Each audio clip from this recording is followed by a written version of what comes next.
All right, and welcome on into DMS Adventurers Tavern, where adventure is always on the menu. We are here for our Wild Beyond the Witchlight game, where our adventuring party has made it into the Feywild and is dealing with some hags that have taken over Prismere. But before we get into that, I just want to go over our weekly schedule. We have tomorrow, of course, our Strixhaven campaign,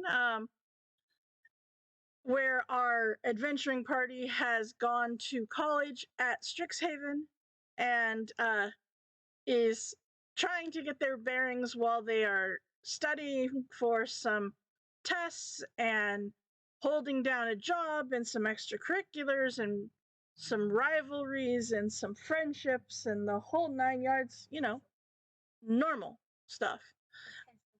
Potential romances on the horizon, you never know. So join us for that tomorrow night. Then we have the continuation from our Candlekeep Mysteries campaign, which is the continued adventures of the Story Seekers on Monday, where they are working their way through some one-shots to follow up the Candlekeep Mysteries campaign. Then on Thursday, we have our Video Game Thursday at 3 p.m. Pacific, and then right back here next Friday for our Wild Beyond the Witchlight. All right. So, with that all said and done, let me get over to this other page over here. Let's get that dice off there. All right. So, we have with us our adventuring party for the evening. We have Echo, played by Tor. Calm down, that's all, jeez. Calm down. We have Deacon, played by Ragnarok. Howdy. We have Masan, played by Bill. Evening. We have Oburn, played by Cooper. Hello. And we have Sapphire, played by Belinda. All right. So, when we last left off, you had not only made your way through the rest of the Loomlurch. Yes, of Loomlurch. Oh, look, we're getting some of those rolls out of the way, I see. But you had made it to the section of Prismere known as Yawn. And you leveled up. Woohoo! Yeah, and I sat in a throne, and now I know history. Yes, Ooh. you sat. Echo being, Echo sat in a throne It's on the magic. pathway It's magic, I have to.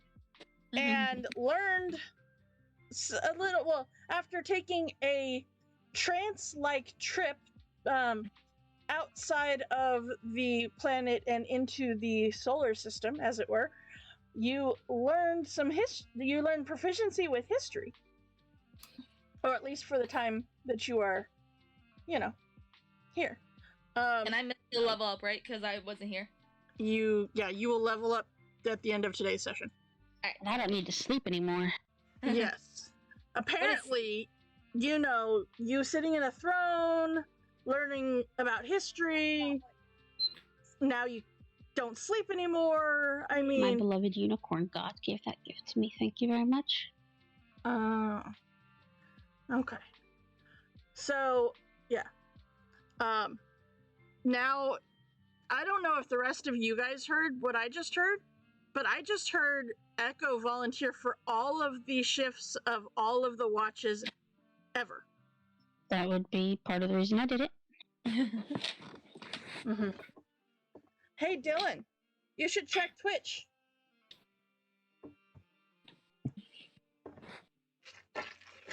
Is this what you want? Yeah. He's like, yeah, I do.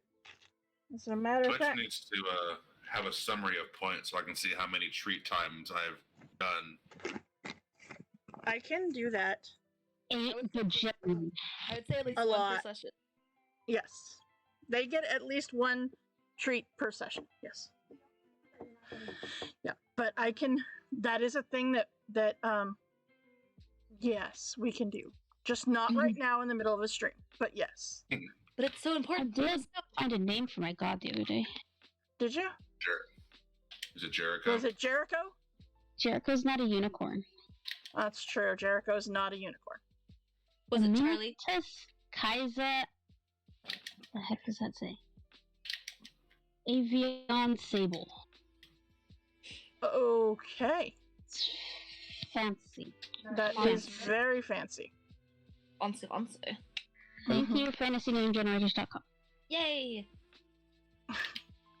Well, all right. Okay. All right. So, upon coming to Yon, you had, let's see here. You had learned that the hag that runs this part of Prismere clearly has a thing for lightning, as she has put up what are essentially lightning rods to collect the lightning and channel it up to her castle, which is that castle that is right here with the windy path. You also, let's see here. Would you like to go over for Belinda to catch her up? I took 2 pages of notes last week. You did. I know. I was very impressed. Sure. Then go ahead.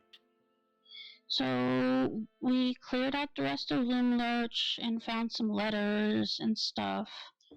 A creepy doll house. All the kids are safe at Little Oak. The oil can led us to Yon. The lightning gathers and sends up to the castle every hour. We met Gleam, who's a high elf acrobat in the Witchlight Carnival, and her sister has been kidnapped by the hag Edelyn Moongrave. And she took Gleam's shadow, and the shadow is what is still performing at Witchlight.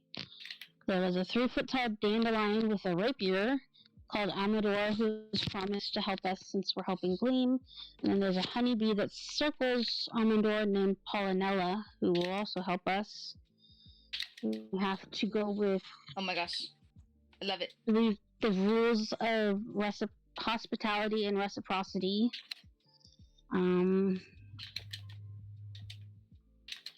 There's Corrids at Blockbury Henge. Yep, Corrids at Blockbury Henge. Yes. And Gleam's sister made... she didn't make a bargain, but other people did. An elf prince named Alagothus, and now he's trapped here. Hurley is a bugbear who made a bargain, and now he's stuck working in her shows in the castle. And then I sat on the throne, and I got proficiency in history, and now the throne won't work for 100 years. You broke the throne? Yeah. Yep. Oh, and me and Deacon may have talked, Cradlefall, the green dragon, into working at Witchlight. Mostly Deacon. Mostly Deacon. He made some very compelling points. You did, after it was totally and completely, what's the word I'm looking for here? Destroyed? Devastated by the death of its master. Yes. Doesn't need a master anymore. Can be its own dragon. Well, I mean, if you think about it, having some type of personal, emotional disturbance leading to the running away into a carnival is actually kind of a common thing. That's true. I will agree to that. Being a true statement, yes. Okay. Do we know what Corrids are? No. Okay. Well, actually, those of you with Fey links, please go ahead and roll me a nature check. I wish you could have seen Tori's face right now, because She just went Yeah. on an adventure of, ooh, I get to check. Wait, you want nature? Shit. Oh wait, I just rolled a natural 20. I have proficiency in nature too, so it's fine. Mm-hmm. All right. Okay. So Chorids are creatures of the Feywild, specifically what's the word I'm looking for here? Specifically secretive creatures that have strong ties to the earth and stone. They are well, they look like that. They are they have hair all over their bodies, but the hair that grows on their heads is magical. As you know this from your natural 20. When cut, it transforms into strands of whatever material was used to cut it. So since Chorids often use iron shears to cut off their hair, then weave the strands together to create iron ropes that they can manipulate or animate. And of course, because it's awesome, they take great pride in their hair and equally great offense to anyone who attempts to cut it without permission. They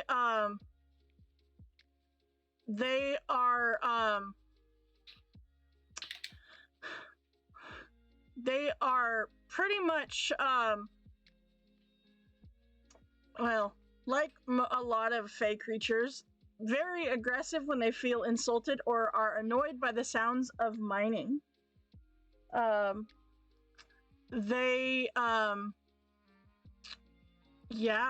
No one knows stone or earth better than a Chorrid. Yeah. So, yeah, that is what they are. So you know about them, and you know that they are here in Blockbury Henge. Or supposedly that's where they are located.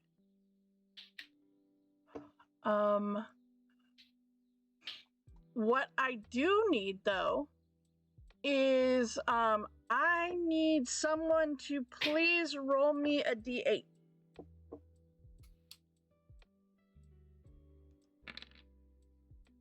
Did I win? Okay. You did. You did. And it's Yay. really funny what you won. I win. Because as you guys Everybody are... roll. Huh? Everybody roll initiative. Kinda. So, as you guys are traveling further into the area of Yawn, past the throne that was on the bridge, where are you headed? Are you headed up to Blockbury Henge? Are you headed up to Motherhorn, which is the castle? Or where would you like to go? That's a lot of questions. We're looking for what's her name, right? Yes. I mean, Is Gleam still with us? Yes. Where do you think we should go, Gleam? Do we need to go straight to the castle? Or is there anything worth detouring for?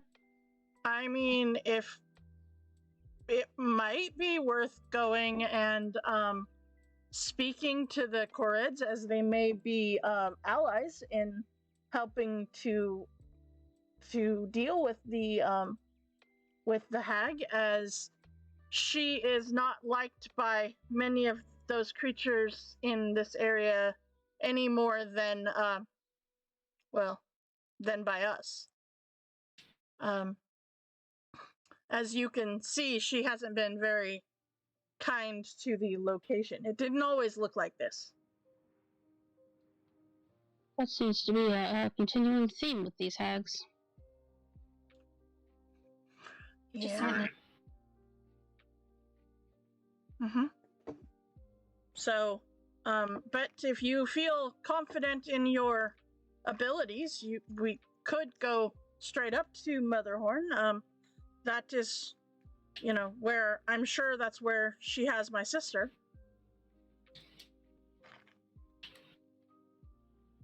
At least that's where she was the last time I saw her. What do you think, Echo? You're pretty wise. Echo knows all. Sure, I'm totally wise. In the ways of magic. Not nearly enough. Okay, so the whole rules of hospitality thing, is there some way that we could bring something that she would have to be super grateful for, and thus we ask for your sister as the reciprocity? Do we want to be sneaky, or do we want to just go in and murder her? I mean, maybe a little sneaky, because she's probably more powerful than the last ones. Yeah, I agree. Plus, They're all in their element, so, Well, she also has a hostage, and we don't want to put her in danger. Also true. Multiple hostages, kind of. I other mean, ones. I can cast Pass Without a Trace if we need it. How's that? It makes us a little bit sneakier. Yeah. I could use that when I'm trying to play that Beholder game. So you guys get to this spot right here where you're quite literally at a crossroads, as it were. Did we decide not to go to the henge? No, I'm just saying you can go to the right to go up to Motherhorn, or you can go to the left to go to Blockbury Henge.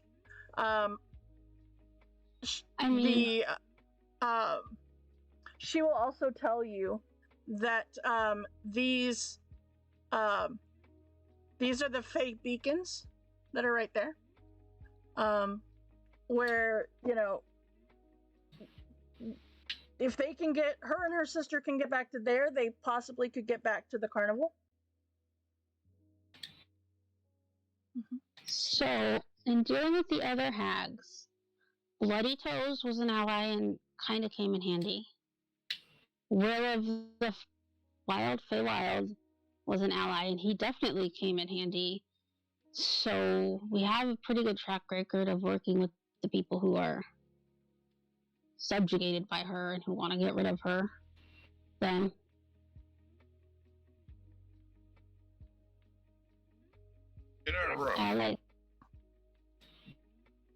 allies wouldn't suck, but also it could go the other way and they could decide to be against us. We also don't know who she got in there that could be allies. Yeah. Will I know if Gleam and her sister can fight, or should I just ask her? You have no idea, because unbeknownst to you, you haven't spent a whole lot of time with them actually there. You've only spent time with their shadows. Do their shadows look like if you look at the shadow, is it a shadow or is it a mimic of them? It is a mimic of them. It's like a hologram. Uh-huh. It's like it's magic or something. Ooh, I gotta learn that. I'll leave all that magical hoo-ha to Echo. I could do that. I could be working and torturing Candlefoot in a non-violent way.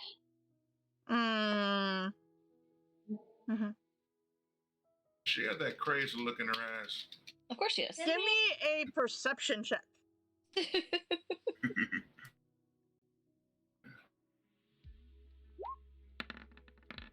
Yes, she does. I don't know what you guys are talking about. I'm fine. By the way, the DC on that check was anything but a 1. I mean, I am fine. Everything is under control. I don't have to sleep anymore, so I can study magic even more. oh no. Mm-hmm. Yeah. Just not, you know. Mm-hmm. I think you might have a problem. Yeah, I need more magic. Yeah, all right. And better armor, apparently. I'm looking at this.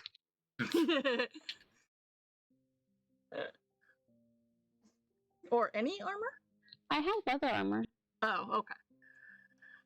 So as you guys are having this discussion at the crossroads here, you see 3 giant goats. Each have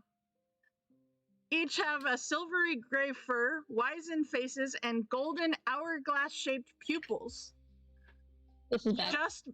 Just behind one of the Fey beacon things.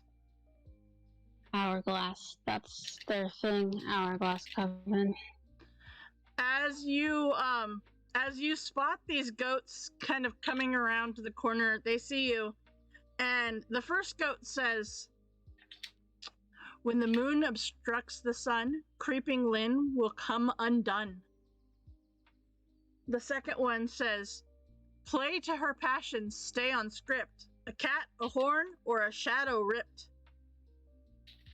The third one says, "The fool's scepter is the key." And then they just stand there and So we seem to be Okay. waiting for something. need a scepter.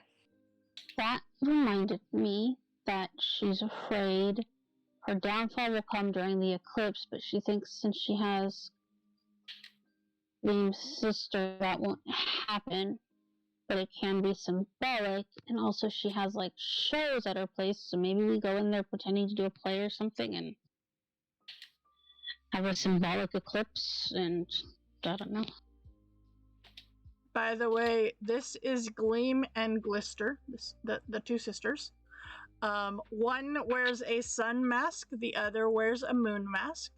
You have the one that has the moon mask named Gleam with you.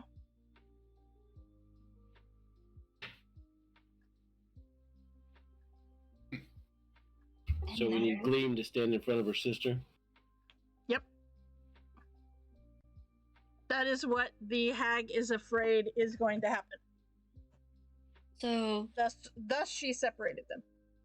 if we put them together, good things happen.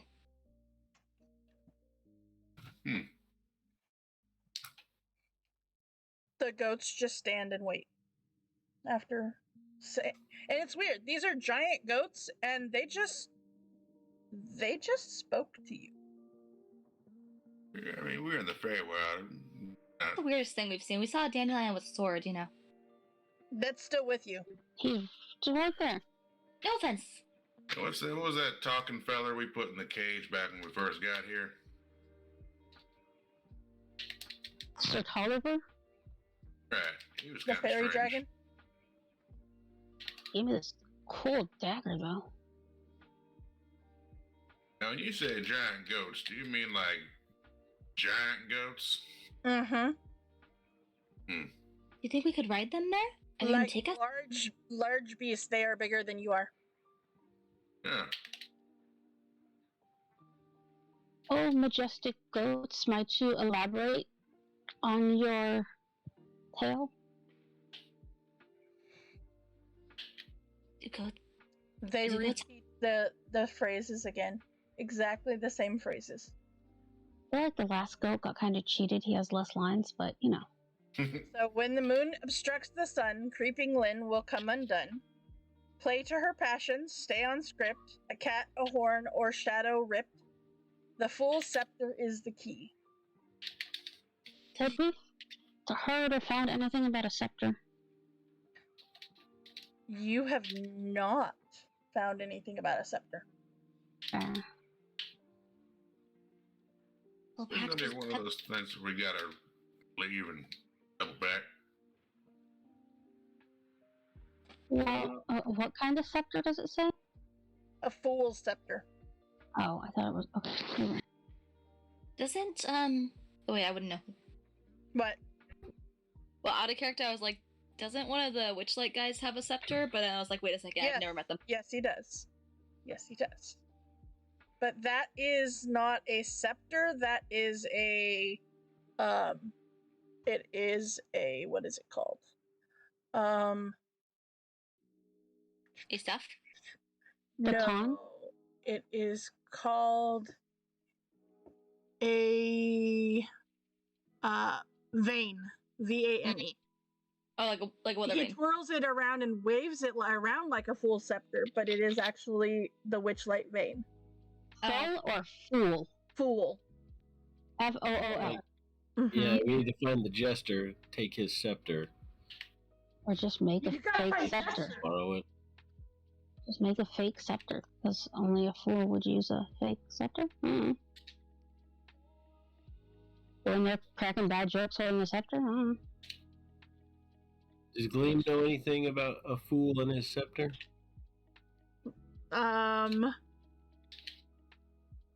Jesus. Well, there is a goblin that dresses like a fool at Motherhorn, so maybe him. I don't remember if he had a scepter or not, though. That's more information than we had. That's true. I mean, maybe there's a scepter at Blockbury Henge. Perhaps we should check there first. Yeah, I mean, it can't really hurt.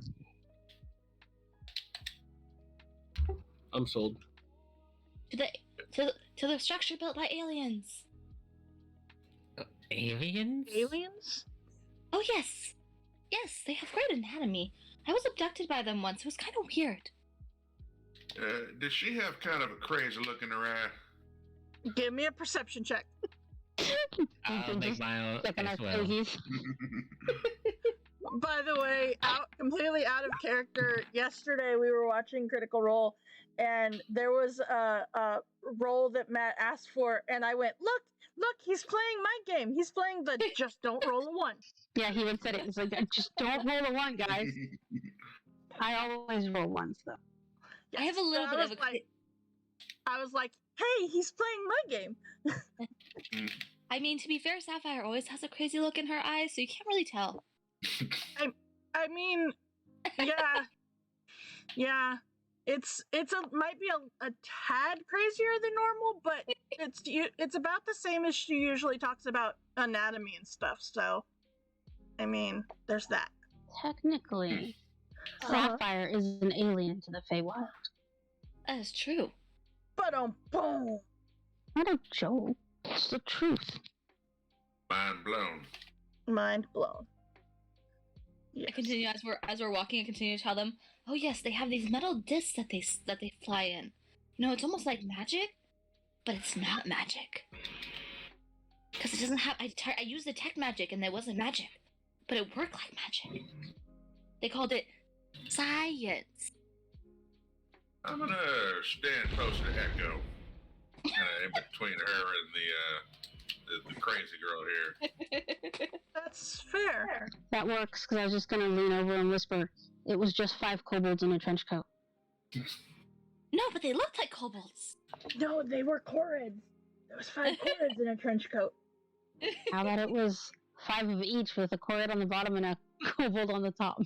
That's a really tall person then. You know, I wonder if that's I where. thought Korrids were little. They are, but so are kobolds. But if you put 10 of them together, geez. I meant like 1 of each That would be dressed 4. as 1 kobold, 1 Korrid trench coat, then another. Oh, got it. Okay. You know, maybe Hennar. That's where Hennar went. She was abducted. I bet that's what happened. Well, Hennar technically got washed away in a tidal wave of water, but you know. That's kind of tidal wave to get washed away from. And It's kind of weird that no one bothered trying to look for her after. I'm just throwing that out there. Isn't it? See, it's not, I'm not crazy. let's So, not combine 2 separate issues here. They get in your head, man. They get in your head, and they stuck something up somewhere I didn't want something stuck up. You know. No more whiskey for Sapphire. Really been drinking a little too much. Oh no, I haven't So- drinking. today. As you travel to Blockbury Henge, you travel through the through Yon. I need you know what, Masan, roll me a d8, please.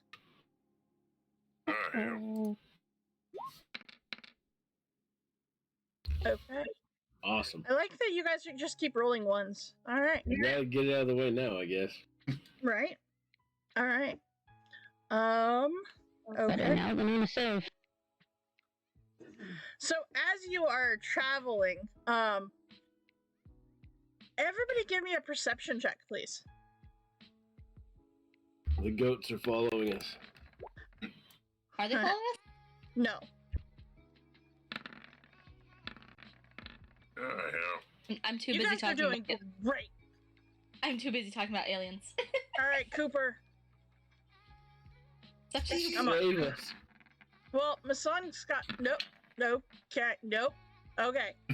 So, okay. Did you use an Ashy advantage? Okay. All right. So, Just trying Masan. to click it before everyone rolled, but Oh, Masan, you see it at first, and then Echo, you catch it as well.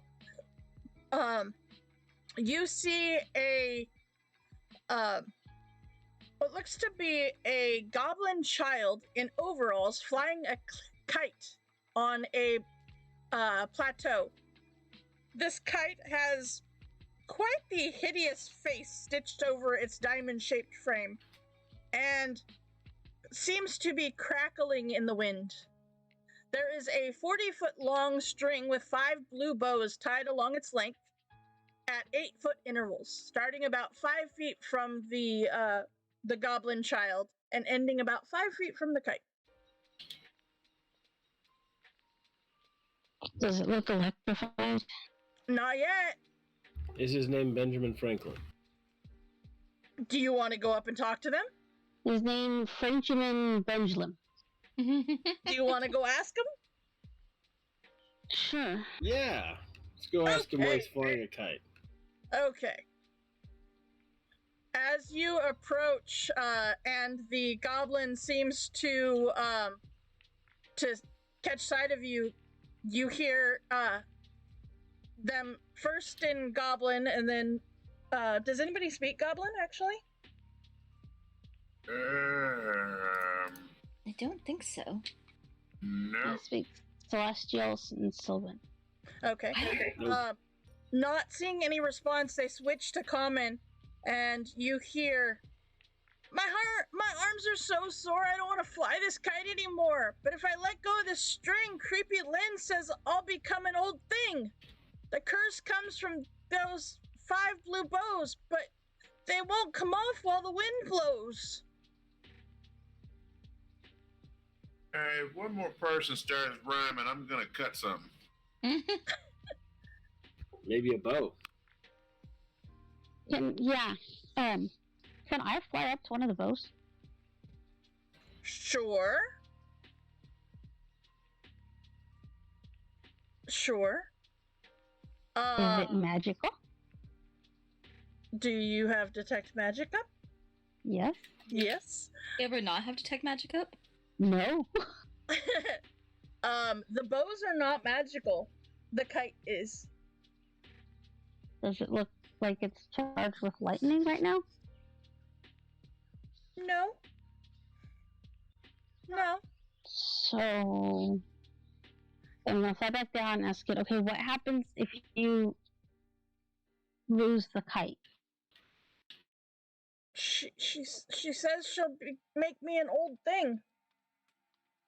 But not through no fault of your own. What happens if the kite just flies away? If I let go, she'll make me old. You don't have to let go of nothing. How's it gonna fly away if I don't let go of the string? Pull out my dagger. Okay. A +1 dagger. Okay. Is that what are you gonna do? I mean, we could just cut the string, right, guys? Oh no. Do we want to be in charge of his fate? I mean, What if we all cut it at the same time? That way it's not really any of our faults either. We don't know whose fault it is. I don't think that's how that works. At the placebo effect. I mean, was there any justification to this curse? I don't think many curses have justifications. They're just curses. Would it be so bad to be an old thing? Is this punishment for something, or just being a person, or why She's are you? just awful. Is she who? The hag? Yeah. Creeping I Lynn. mean, She's just awful. Wait, her name is what? Creeping Lynn. She says, this is punishment. And by the way, now that you are close enough, you see this goblin is a girl. This goblin child is a girl. And she says, my parents live and work at Motherhorn, and 3 days ago I was caught stealing theater props. And Creeping Lynn promised not to punish me as long as I agreed to fly the kite, and I have for 3 days. But she did still punish you then, because you're still flying the kite. Yeah, but she said if I let go, that I'll become an old thing. I mean, you're gonna become an old thing eventually anyway. You might as well get it over with. What do you mean by old thing? Like she will make you an old goblin? Old I boot? think so.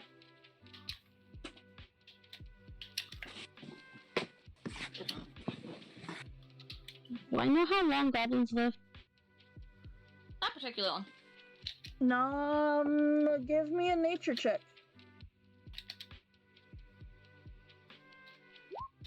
Rory knows they don't live that long, but Yeah, they don't live that long, especially with hags around. I mean, that's fair.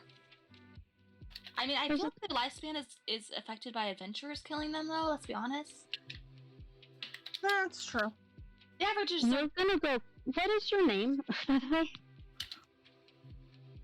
My name is Benjamina. I'm Echo. It's nice to meet you. Hi, Albert. Nice to meet you. Hi. Echo, give me an insight check, please.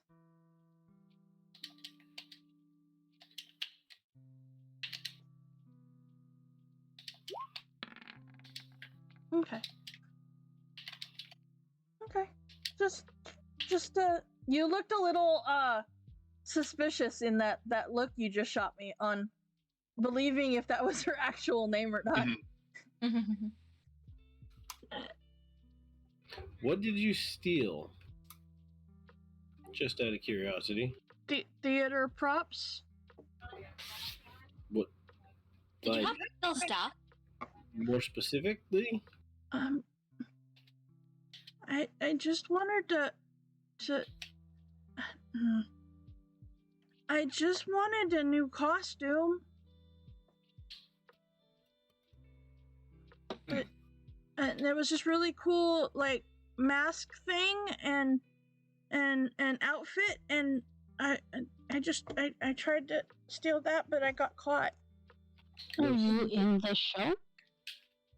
Sometimes, but not the one they're doing right now.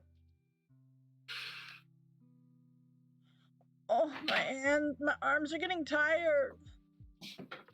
We might as well just cut it. I don't think this is actually a curse. I think it's just because she said, "Oh, I won't punish you," but then she punished her anyway. So, Oh, you could just tie it around her waist. That way she's still technically flying it, but it leaves her hands free. but then she has to let go of it first to tie it around her waist. So she'd do it anyway. No, we can pull some slack and tie it around her waist while her hands are still on the string. I mean, I suppose we can try. If not, we cut it. Benjamina, what would you like us to do? Do you want to stop flying this? Yeah, but I don't want to be old. It's not that bad. Yeah, the loss of one's innocence is kind of sad. But Where's the hag at? Have you seen her? probably at the Motherhorn. That's where her theater is. She's usually there. What show is she doing now? I don't know what it's called. Yeah, I don't know what it's called. 2.5 gnomes. Actually, give me a roll a d8 for me, please. There, Echo. Okay, so she says, the last time the last time I heard, you're not wrong. And she looks at Deacon and she says, it was something about this Lich King that couldn't decide which of his 3 sons could rule his kingdom, so he throws a party, and then like something happens to his sons at the party. I don't know. I didn't really pay that much attention. By the way, it's called The Lich King's Revel is the title, just for reference. All right. That's where she is, but we don't know how to get there. Liches don't die. Why would he pick a heir? Maybe he got bored. I don't know. Maybe he didn't want to rule anymore. I'm not trying to come after you, Benjamin. I'm just thinking out loud here. Yeah, maybe that's why the show ain't doing too good. It don't make sense. Well, that never stops our show. They do a lot of shows in the theater. Like, there's at least a new one. Well, not necessarily new, but there's at least a different one every day. Or actually every couple of hours. Usually they're practicing for like 6 hours, and then they perform the play, and then the next one's practicing, and then they perform. There's usually like 3 or 4 hours between shows. It's kind of a constant thing. Well, that seems just... I didn't think you'd miss the outfit, but apparently. I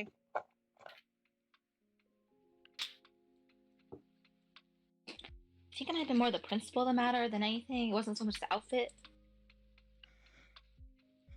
True. Yeah. Okay. But how? I have a bit of an idea here. And what would that be, Flynn? I don't know if this is going to work or be helpful or not, but I will pull out Das Lute.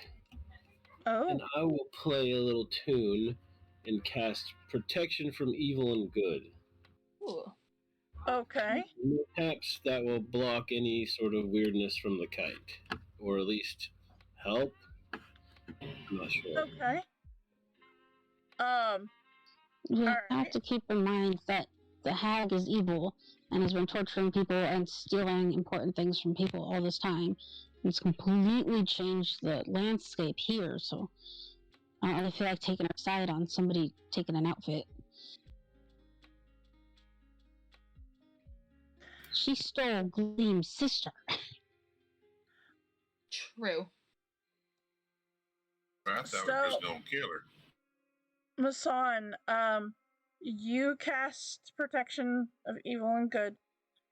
Evil and Good. And, you don't really see any change. Do I? Doesn't With my detect magic eyeballs? Doesn't really seem to.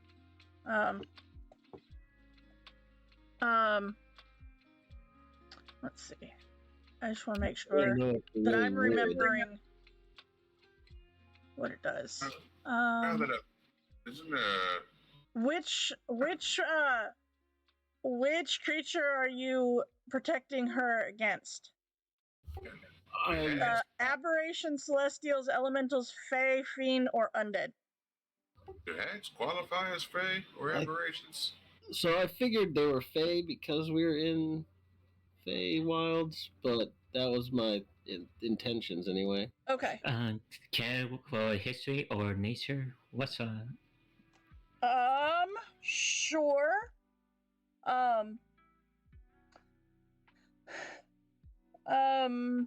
Echo, you looked at the kite while you were up there, and with detect magic, you know that it is not a creature.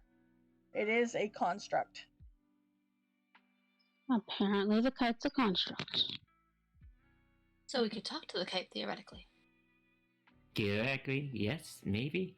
Okay, so what if we help her pull down the kite a little bit, so she's all holding on to it, and then we talk to the kite? I think it's just gonna say yes, no. I don't know. It's not gonna say full words. Just gonna say yes or no. Yeah, did it have a mouth even? Can it speak? It did not. Not that Echo could see while the kite was flying. And the wind here, like, it is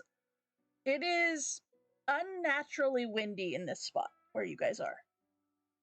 Like, compared to the wind and stuff around as you were traveling, it is a little bit, it's a noticeable change in the strength of the wind. There's not like a wind machine around the corner or anything, is there? Nope.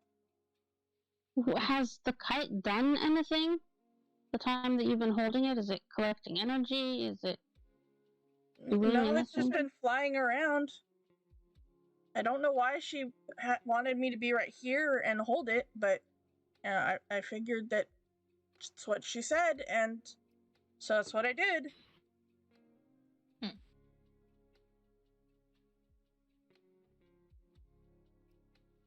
I want to look at the kite again. Okay. So give me a investigation check as you fly up to the kite.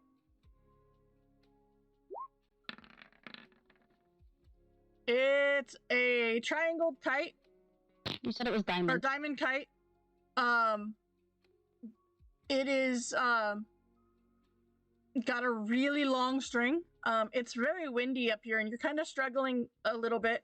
It does have a hideous face stretched out, but there is no mouth. Okay. And it seems to be like cackling as if like mocking, kind of in the Cackling, not crackling. Cackling. No, It's crackling like lightning. No, cackling. Oh yeah, that's what I thought too. I'm sorry. So it's just laughing. It seems to be. I think that's worse. If you get up there close enough to investigate it, yeah, you really get what you thought was just the wind before is actually coming from the kite. And I say, what's so funny?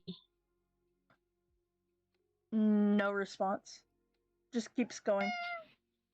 Yeah. That sounds like a response to me. That was, yeah, Ashy is responding apparently. Hi, buddy. Nobody has any way to stop or block the wind. I do not. No. If Aurora was here, she could. Yeah, what happened to her? She was here, and then she was gone. See, same thing, I swear. Abductions everywhere. Yeah, I saw her as I was coming across the bridge. And then we framed her. Belinda has a thing for you, Ashy. There's something about striking something with lightning, then she walked off. Ashley didn't get any last time because he refused to get up and do Okay, it. well, he says thank you, Auntie Belinda. You're welcome. The puppy will get treats when she comes inside. She's outside, chilling, Oh. literally and figuratively. And occasionally barking her head off. Uh-huh. So, what do you want to do? This kid, she's she's struggling. It is becoming even more apparent. Like, her arms are so sore, she is struggling to hold on to this. You know, I say we just cut it. Well, who's to say if we cut it and she does turn old that us killing the hag won't somehow reversify Exactly. See? curse? I don't know how magic works. It's all a bunch of hoo-ha to me, but Hold on. That could be a possibility. I don't want to be old, even if it's just for a little while. I don't want to be old. would you rather be here with sore arms? No, Rather Well. fly away with the kite? no. But aside from cutting the string on the kite, is there any other apparent solution to this current predicament? Let me read something real quick. As can I take an Arcana check or look at my spell books or anything? That can help us? Sure. I could try to do radiant damage against it, but I don't know if that would do anything. Have we tried to kill the cat? It's a construct, but let's see. Break the construct. Just ask that fellows of the beholders. True. I had no idea. Constructs is just off. You know, how far up is the kite?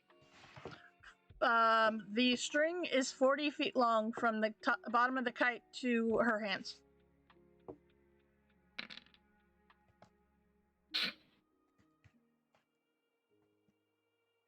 Sacred drizzle.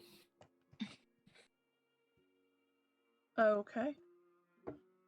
I don't know how kite is. Okay.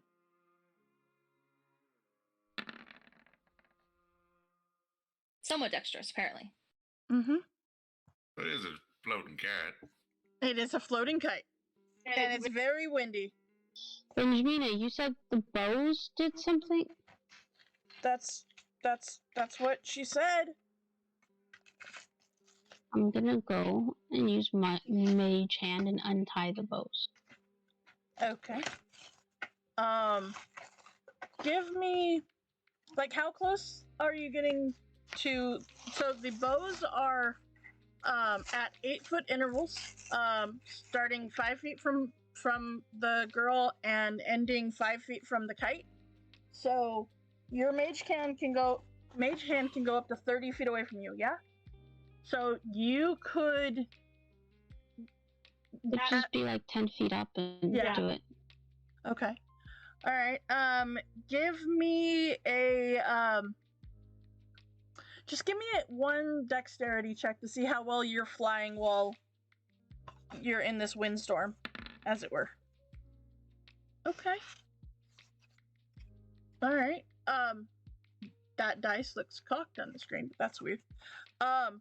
Okay. So you manage to get the first one untied, and you go for the second one, the third one, the fourth one, and as your mage hand unties the fifth one, the rest of you and you, Echo, can see the immediate change in the girl, in the goblin. She has gone from being in a very foul mood and stuff to extremely appreciative. And as the last bow is untied, she lets go. And the kite flies away. And nothing happens to her. Oh, man. I need you, Echo, to please roll me a D100. Oh, hell. Oh, no. 95. All right. So as this happens, and the little girl looks around at herself, and she says, "Oh my God, oh my God, you did it, you did it!" She reaches into her overalls, and she pulls out what looks to be a wand of some kind. And she hands it to you, Echo. And you look at it. It is not magical. I got real disappointed for a second. But as you hold it, you feel this tug from your dagger that is on your hip. As it seems that this wand is magnetic. So it's pretty much the you know, the little, like, the reacher thing to pick up this little screws and nails that fell on the floor? Yeah, it's that, but it's a wand. It's a magnetic wand. Yeah, keep it away from Deacon. It's just gonna keep sticking to all the different blades. Mm-hmm. Possibly. They got a lot of blades. Thank you. You're welcome. Do you know a way to sneak into the castle? No. I don't. I'm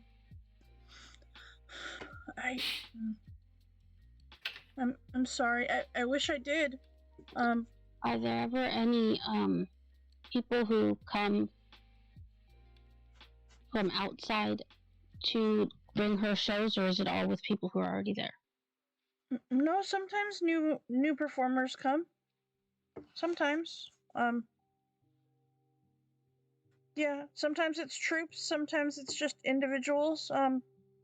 Just kind of depends on, well, her, I guess. Do they get to leave? I haven't seen any of them leave, but like I said, I haven't really paid that much attention.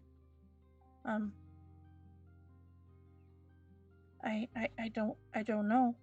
But you're not gonna make me go back, though, are you? Go back I don't want to where? go back while she's still there. Oh, we're gonna kill her, don't worry.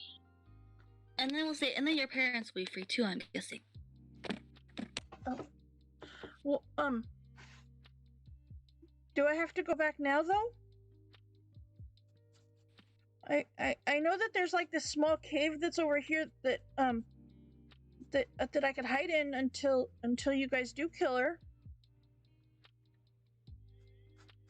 And then and until it's safe, and you could tell my parents that I'm over here in this cave, and then they could, you know, come find me and let me know, and that would get them out of the castle too. That would be super helpful. Sounds good. Yeah, all right. Their names are Speckle Nose and Zolt. Good names. Mm-hmm.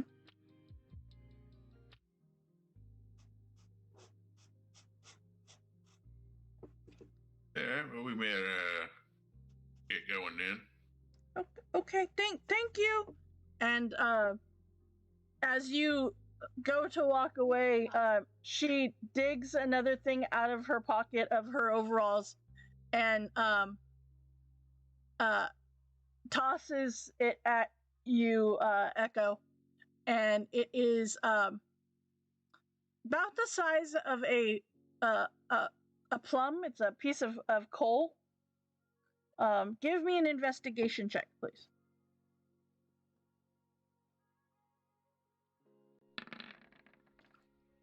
Okay. As you look at this piece of coal... Should I cup it? No, you don't have to.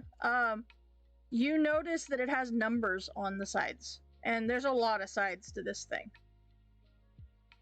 Are there 20? No, there's more than 20. 100? There are 100. It is a 100-sided piece of coal shaped about the size of a plum. So it's a D100. It is a D100 made out of coal. Yep. As a matter of fact. Okay. Huh? Okay. Okay. As you pull the wand close to it, the coal has just a little bit of magnetic power. It's kind of cool. You have a feeling that given the right circumstances, you might be able to make this D100 roll the number that you want it to roll. With the right sleight of hand, that is. Alright. So, with that, you guys are able to, eventually, make your way to the, Blockbury Henge. And as you do, as you crest the top of it, you see that atop a boulder-strewn plateau stands a circle of 8 megaliths.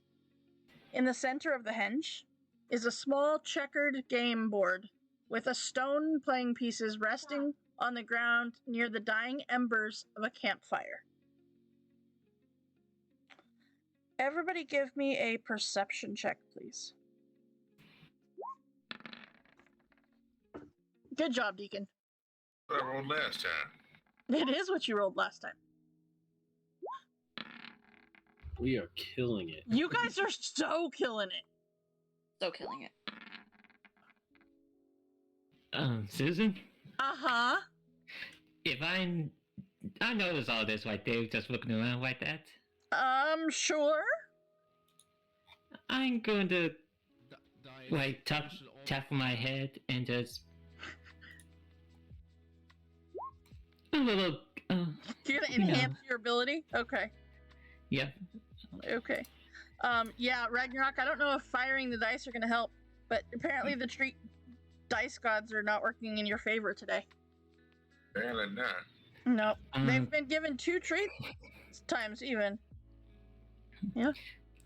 Alright, Please, go Mr. for it. Owl, please help me. We need help, please.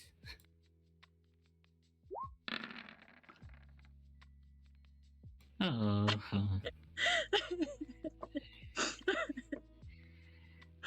Oh my god. No, the Yeah. owl says no.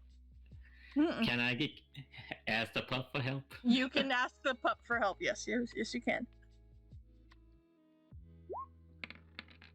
There you go. That'll make it an 18. Much better. Thank you, Reese's. Right. Alright, so as you guys are standing there, Oberon, you guys crest this and you look around and you do not see any creatures like the ones that Echo described. But you do notice that each of the 8 standing stones is about 20 feet tall and hewn from different types of rock. One is shale, one is chalk, one is flint, one is granite, one is slate, one is basalt, one is obsidian, and one is marble. And you also notice, and I'm gonna go ahead and put those because I'm nice like that into chat. You also notice, Oberon, that on this game board that is in the center, the small checkered game board, it seems that there was a game that is in the middle of being played. Being played? Like someone's playing right now? Like, it looks like somebody left in the middle of a game. As you see that the pieces that are on the board, one is made of shale and the other is made of chalk pieces.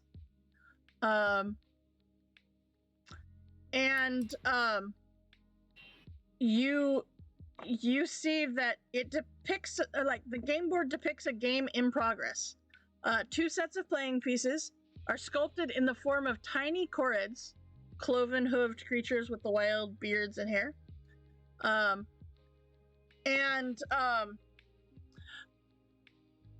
You know what? If anybody is proficient in insight and would like to look at this game board that Oberon is pointing out, you are more than welcome to do so. Yeah, I am. Surprisingly. There you go. Anybody else? I am not. Okay. All right. Sapphire, you look at this board, and you're kind of looking at it, and you kind of recognize this game, and you realize that whoever was playing with the slate Koreds could beat Chalk in a single move.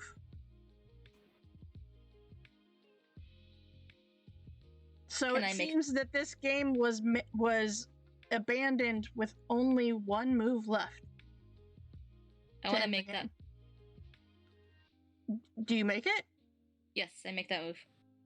Okay. As you make the move, you all see a creature emerge from the slate stone.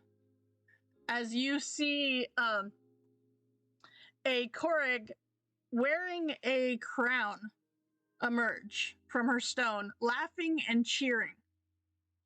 You also see another one emerging from the chalk monolith that seems to be very grumpy and chewing on pebbles and just glaring at you.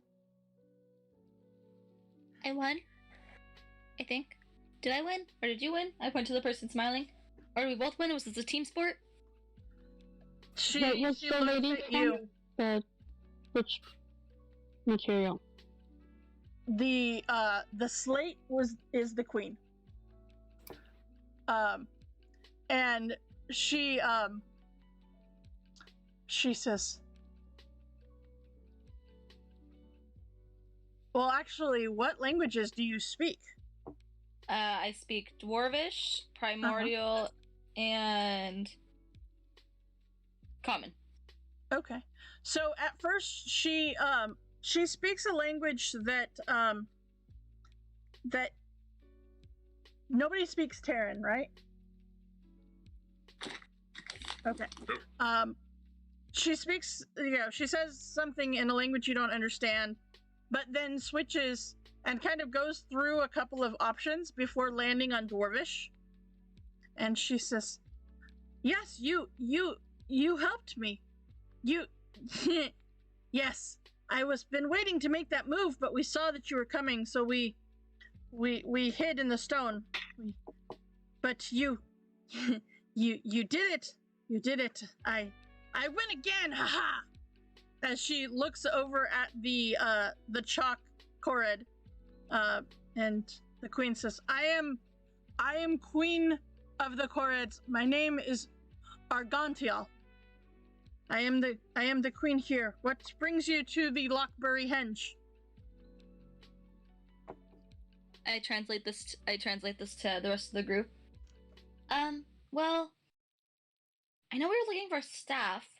Have you seen a staff around here anywhere? A scepter. A full scepter. A scepter, yes, a full scepter. No. I mean, we've got some fools, but no scepters. And you see she glares over at the other Korred with a glint in her eye. Do you know anything about the hag? Oh, I know lots about the hag. Do you like the hag? Oh, God, no. Could you tell us how to kill her? Because that's why we're here. I don't want to kill her. Give me a persuasion check. Should I get advantage because I helped her win? No, but I will lower the DC. Okay, I'll take it. Okay. She said, all of a sudden you hear, she says again in, a language that you do not understand, specifically in Terran. She says something, and all of a sudden you see 6 other Korreds, come out of the remaining, monoliths. Do they look angry? They do not. Okay. You see that she goes about and she introduces them, starting with the one that she was competing with. She says, "This is Jagu of Chalk. He's the leader of the Chalk clan Chorids. As I said, I am Argantal of Shale. This is Budok of Flint, Azrael of Granite, Myzelda of Slate, Yana of Basalt, Noel of Obsidian, and Malo of Marble. We are the leaders of our Chorid clans here in Yon. We despise the hag that lives here, which we refer to as Bitter End. Well, that sounds like a good name for her. And we are no longer hold large gatherings here, as I fear that Bitter End's meddling, and I've instructed my fellow Chorids to ensconce themselves in stone and thus remain in a relative safely for the foreseeable future. That seems like a very fun way to live. It's safer than what she has done to us.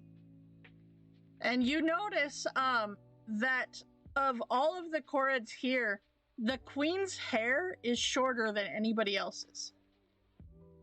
Did she cut your hair? She did. Blasphemy. She used iron shears to cut locks of my hair, and then fashioned it into iron ropes and uses it to manipulate her theater's infernal contraptions. Well, that's just terrible.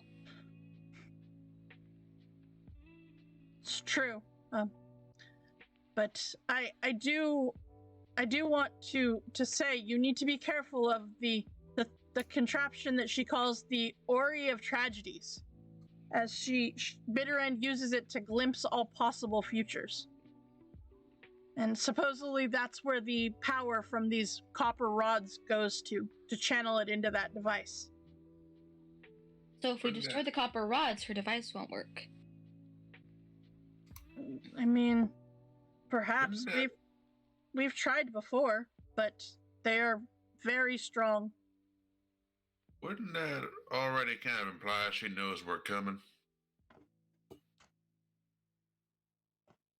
True. That is true. Do you know where she holds this contraption? In her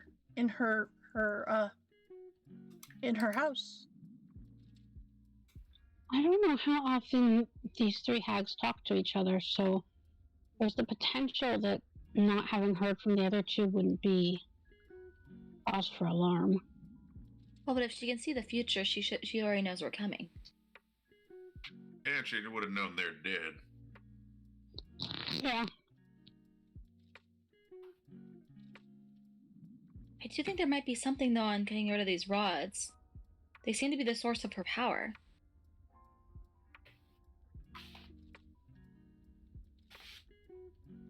I mean, it's worth a shot that we could try at least getting rid of a couple of rods while we're on our way.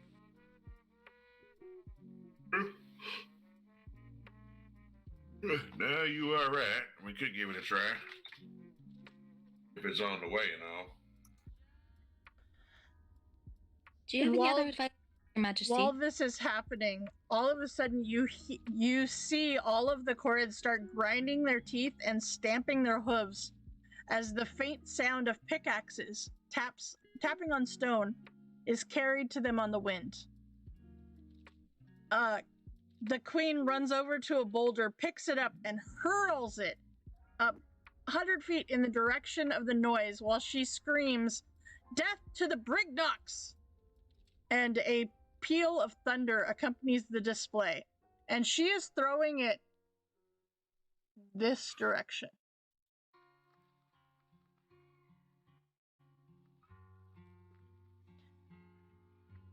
Do the Brignocks work for Hag? Yeah, they help Bitter End build those wicked contraptions. They also hide and guard schematic diagrams for new contraptions in their mine. Can't stand the noise of them mining all the time. If they build them, wouldn't they know how to take them apart, theoretically? I don't know. I don't know. Well, it's worth a shot. At the very least, if we get rid of them and we destroy the rods, they can't fix them. I mean, that's true, but like I said, we've tried to knock down some of the metal rods, but they are quite difficult. Would you like to help us knock down some of these miners? Yes. There was a creature that works for us that infiltrated the mine and overheard several of the Brignocks talking about a secret tunnel that connects the mine to Motherhorn. I bet you that's how they get their contraptions up there. Good to know. As you consider this, and you see all of the Korrids seem to really like the idea of going and taking out some of the Brignocks.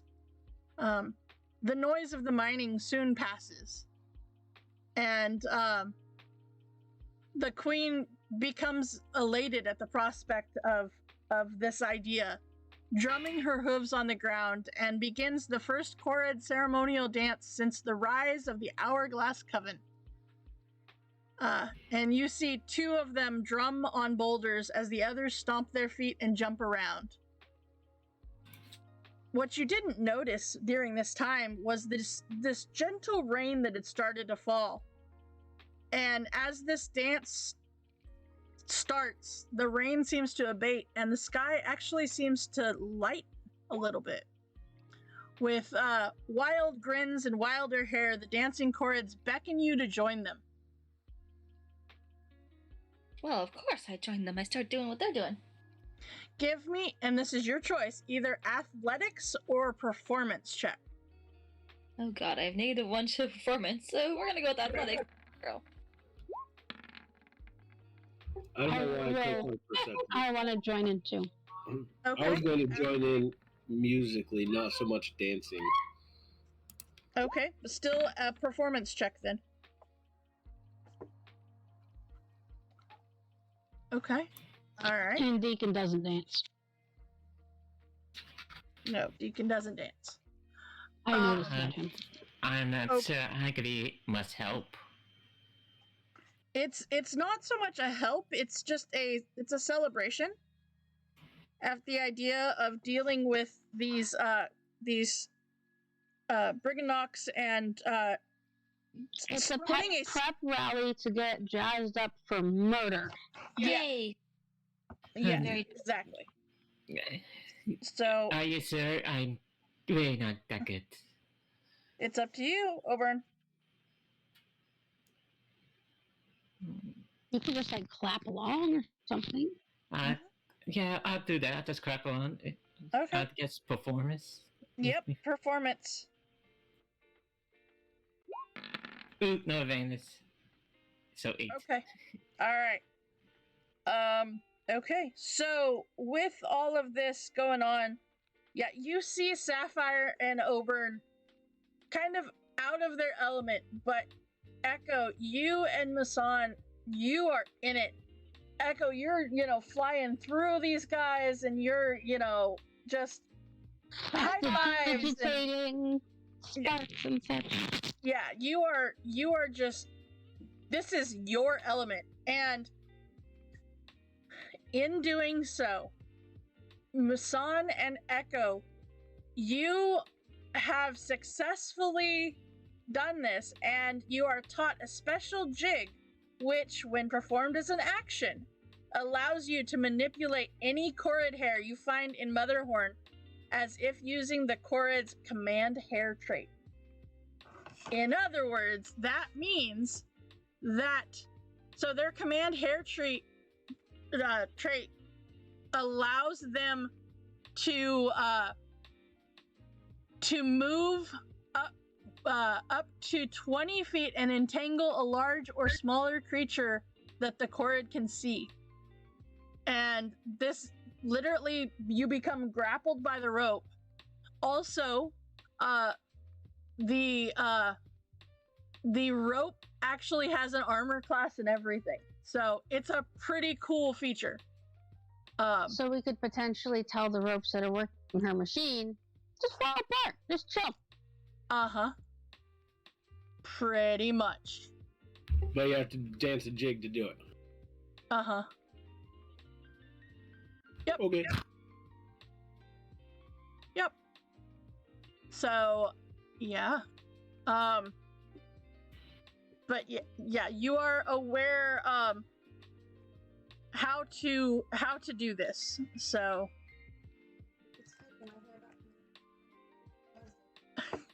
yep. All right. So this is the command hair trait. And this is the chords.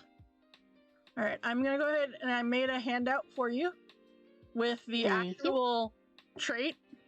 So yeah, it's pretty cool. Yeah. And it's a rope within 30 feet of it to move up to 20 feet. So yeah, like you don't even have to be touching it. You can move this hair. It's pretty cool. All right. So with that, we will say, for the purposes of spells and the like, that you are able to take a long rest here with the Chorids before venturing over to the Briganox. And so it is only 7:30, but this is a great place for us to go ahead and take our break. And then we will head to the Briganox and, well, some possible murder. Yay, So, murder. all right, guys, we will be right back. Just give us a few minutes and then we'll head over to the Briganox. Woohoo! All right, guys.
right, and welcome back to DMS Adventurers Tavern, where adventure is always on the menu. We are back with our Wild Beyond the Witchlight adventure, where our adventurers are within Prismere, specifically the area of Yon, where they are dealing with the third hag that has taken over Prismere, and they are working on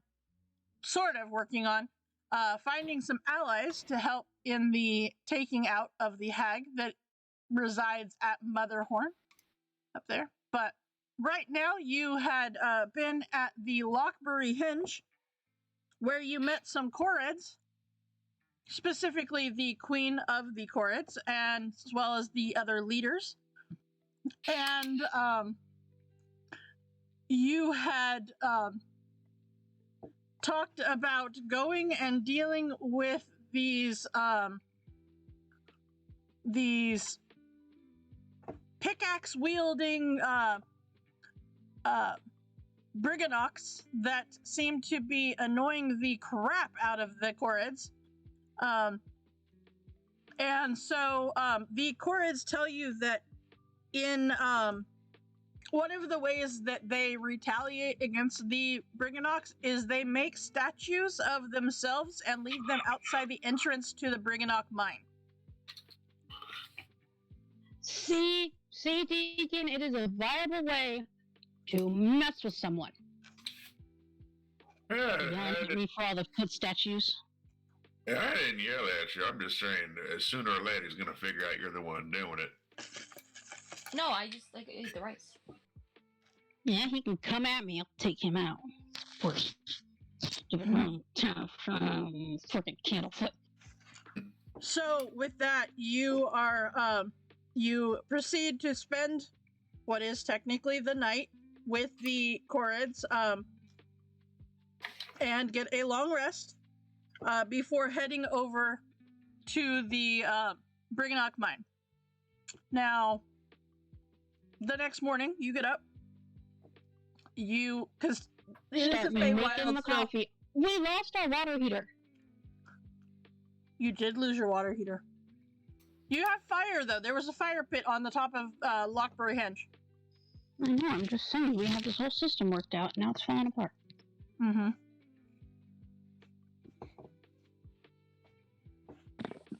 I think I can prestidigitation can chill warmer flavor 1 cubic foot of non-living material. Well, there you go. I can warm water for you. All right. So, with that, you get this this group of the Koreds that go with you down the hill, across the little pond that's there, and over to the Briganock mine. As you approach, you hear the sound of hundreds of tiny pickaxes and hammers chipping away at stone. It emanates from the mouth of a cave that has fingers of rocks reaching skyward above it.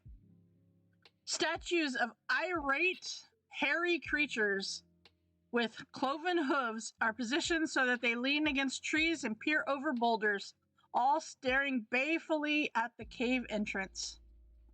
Much like this super awesome picture. Ooh.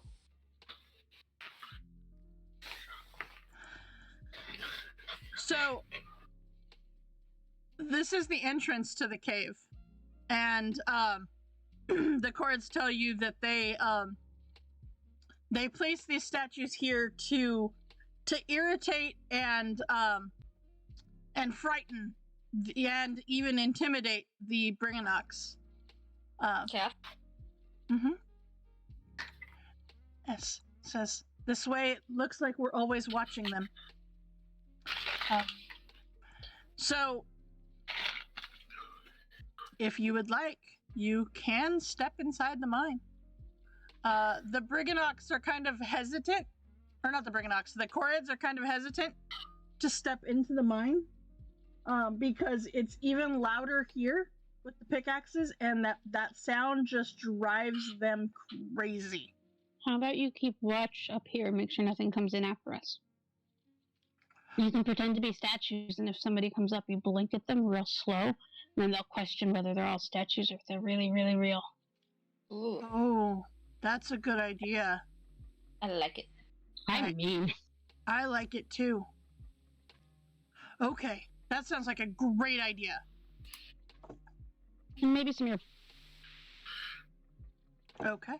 So with that, the Koreds take up their positions, and all of a sudden you go from having like 5 or 6 statues to about a dozen statues out here of Koreds. One, of course, with a small stone crown. But yes, you have secured the Koreds there, and you are going into the Briganock mine with the intent of murder Well, of course. or whatever. figure out how to destroy the things, take their plans, that kind of stuff. Now, do we want to Okay. be?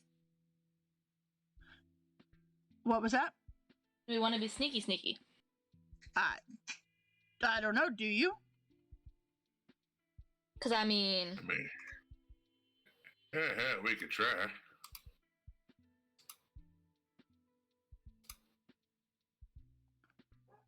Okay. I will help with this. So then, okay, you're gonna pass without a trace. All right. So what I need you to do is I need everybody to please roll me a stealth check.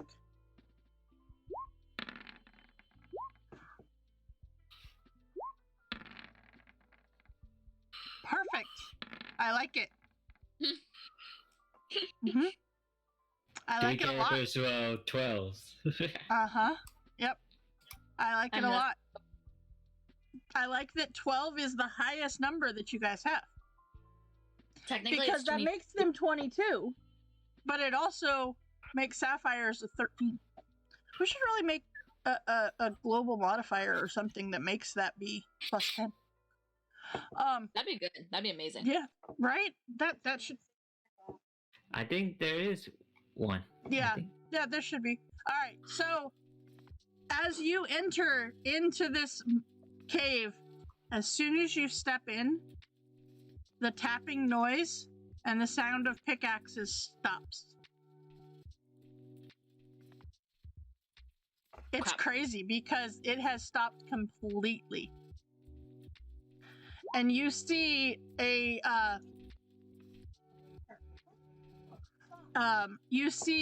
twisting labyrinth of 8-foot high, 3-foot wide tunnels that seem to go off of this main entrance and seem to corkscrew downward. Any magic traps? So, do you keep going out of the main room? You do not see any magic in the entrance of the beginning of this cave. But the cave seems to go on into the structure, and the pathways seem to go downward.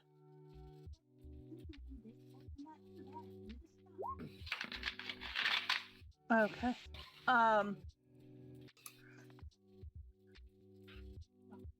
Okay. I mean, is there only one way to go? There's a couple of different ways to go. But they all kind of seem, as you kind of look down the path, they all kind of seem to head the same direction.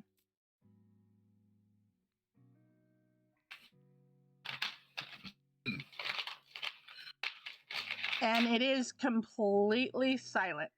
No pickaxes or anything around. No tiny hammers, no nothing.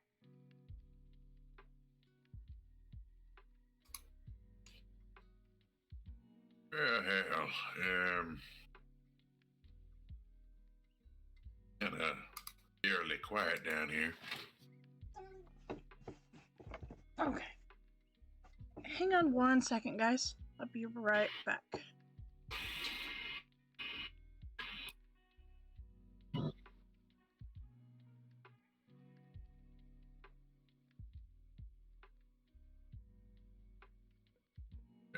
up something. I'll be right back.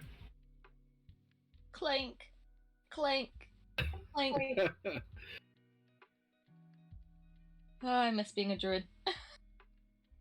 You were a druid once? Yes. In another life. Do you know that reincarnation is real? Is it? I swear. I've looked at some bodies and, like, exactly the same inside as someone else's I looked at. What did So- it say in species? No.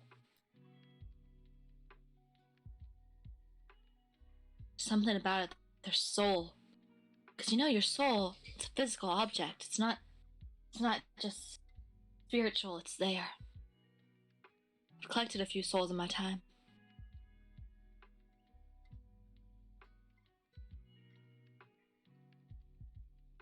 I've never collected a soul of a Yanti, though. And I look at Masan. Careful. I lost my soul long ago. It's fine. Well, dang it, how am I supposed to collect it now? If you can find it, you let me know. Sorry, somebody is having a hard time and is misbehaving and biting me. No. I'm back. I know, Susan should know better. It wasn't me. No, it was the ashy. All right. So now he gets to be a squishy. All right. Which means he has to sit with Susan. Okay. So with that, And what you missed was, yes, Sapphire being creepy. yeah, Sapphire being creepy. Tor still had her headphones on, so yeah. I'm like, am I missing anything? She goes, no, Sapphire's just being creepy. I'm like, okay. All Per right. usual. The usual. So with that, do you continue on down into the mine? Because you see and you hear no one. It is eerily creepy. I mean, there's nowhere place to go except down. I mean, you can go back out, but yeah, no, there's really nowhere else to go. Nope, we're here. We have murder. We must murder. All right. So you head on down.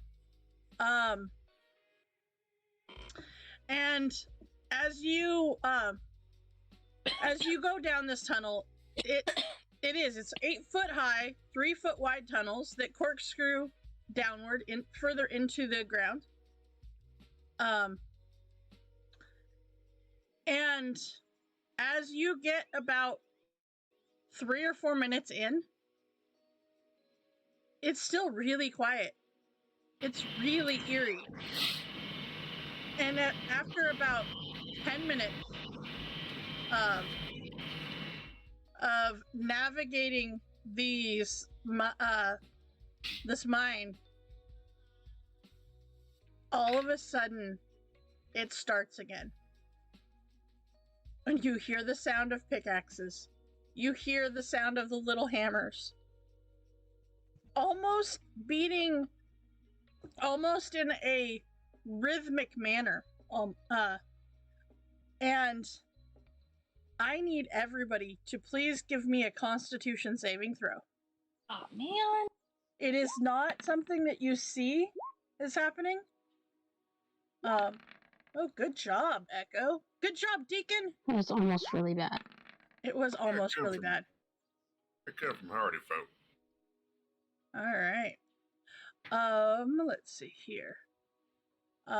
So, Masan, Oberon, and Sapphire, I'm giving you the chance to do something about it. I'm gonna. I don't think I have anything to plug my ears.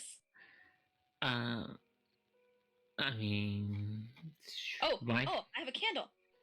I have candles. I'm gonna light my candle. The players, I'm letting the players do something about it. Oh. Use your channel points. Use the channel points. Oh wait, I have a observation. So I gotta say, pups. This is the dungeon master saying that your numbers are not enough, so you might want to do something about it. All right. Who's a dungeon master? What's a dungeon master? Right? Oh, burn. Oh, Use my assy just in Okay. case. okay. Ashy says yes, do that. Assy's not helping. Ashley's not helping. You're being a booger, so you're not helping very good. All right. Aw. So as you guys, He's just let's see. glaring at me and trying to look supremely pathetic at the same time. Just out of curiosity, Oberon, do you have a racial trait that makes you immune to being put to sleep by magic? That's my Nope. Monday character, Susan. It is your Monday character. I don't believe the bunnies have that one. I have it. I know you have it. All right. So as you guys are walking down this mine, you see Oberon slow down, and all of you are kind of getting that, lull, the rhythmic racket of these miners, and all of a sudden you see Oberon start to slow down, and he seems to closing his eyes, and he starts leaning up against the wall, and I just need to rest. You just feel like you need to rest right here. Hey. Soon as he finally stops, you see he kind of becomes a pile o' bunny in the middle of this tunnel. Yep, is where we eat them. And he Oberon, you are asleep. You are put into a magical slumber. I go over and I poke him. Hey, bunny. Nothing seems to happen. Does he have a pulse? He does. He looks like he is just asleep. Wake up, Oberon, she's gonna steal your soul. I mean, this would be the opportunity to do it. Hey, girl, do you happen to have a quill pen? Probably, yeah. I believe Hey, you Mark. stole the one from the hag that has red ink to it.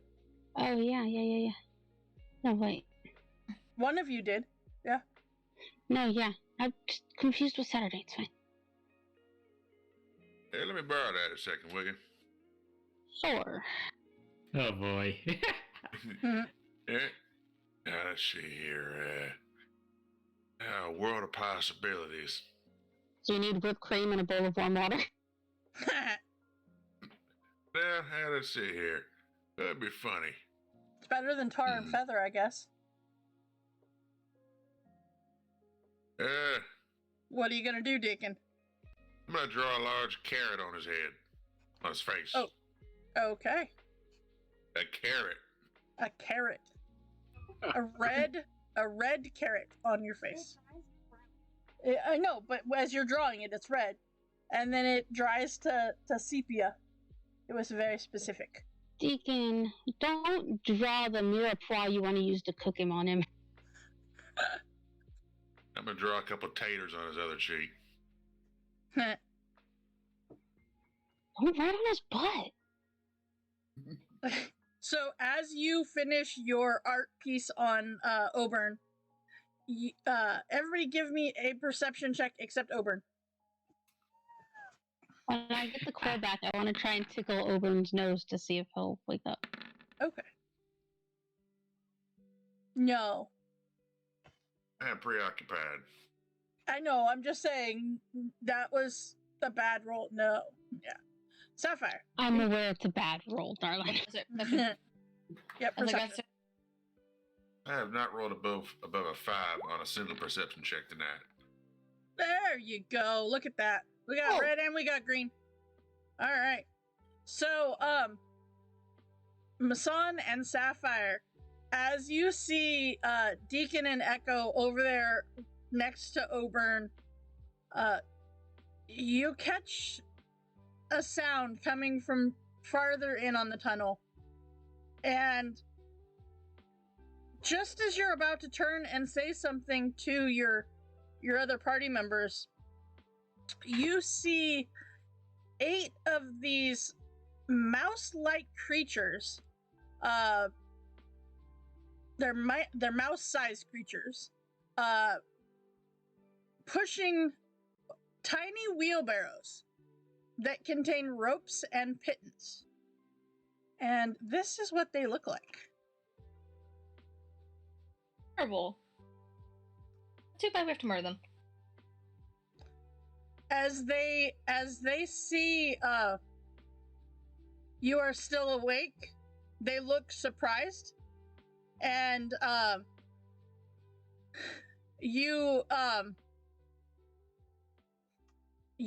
see one of them looks over at Oberon, and the rest seem to just immediately turn around and head back. But one of them looks over at Oberon, and they're like, Wait, he looks at you.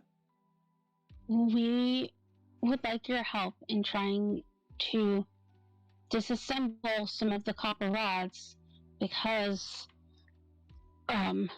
Creeping Lynn has new plans. So, as you're talking to this one and you're looking at it, and the rest of you see it as well. These mouse-sized creatures also have, and you see it in the picture, that blue orb that is behind him. Is a hovering orb that each of them has with them. It's hovering somewhere fairly close to them. And as you say that, and he kind of looks at you, and he turns and he looks at the rest of the Briganox, and he kind of shrugs, and he doesn't say anything to you. He just turns around and he walks further down into the mine with the rest of the Briganox pushing their wheelbarrows, as if to say, "Follow us." Oh, I'm gonna carefully follow, cautiously follow. Pick up Oberon. Yeah, somebody with some strength should probably pick up Oberon. Do I have strength? I don't have strength. I'll carry him. Okay, give me a athletics check there. I'm not that heavy. No, it's just to see. Hold on, I have an idea. Okay, 14's not bad. Okay, what's your idea? I could reduce him for a minute. To be tiny? Yeah. To be a pocket Oberon. Could open. I mean, you know. I don't know how long it's gonna take us to walk down, though. Yeah, I'd imagine longer than a minute. As you are trying to figure out, carrying him down and all of this stuff, you see a tall, slender human clad in dark leather armor greets you. Their friendly face brightly illustrated by a wisp of light that floats next to a mouse-sized creature perched on the human's shoulder. And they say, "Greetings, trespasser. Didn't anyone ever tell you to knock?" I mean, you don't have a door. Any As times, you actually. see this person. He says, "So, I hear that you are looking for some help." Yeah. Are you offering? Well, I would be if you weren't in cahoots with the Corrids. I mean, they were kind of nice. Plus, they kind of have the same goals as us. Killing the hag.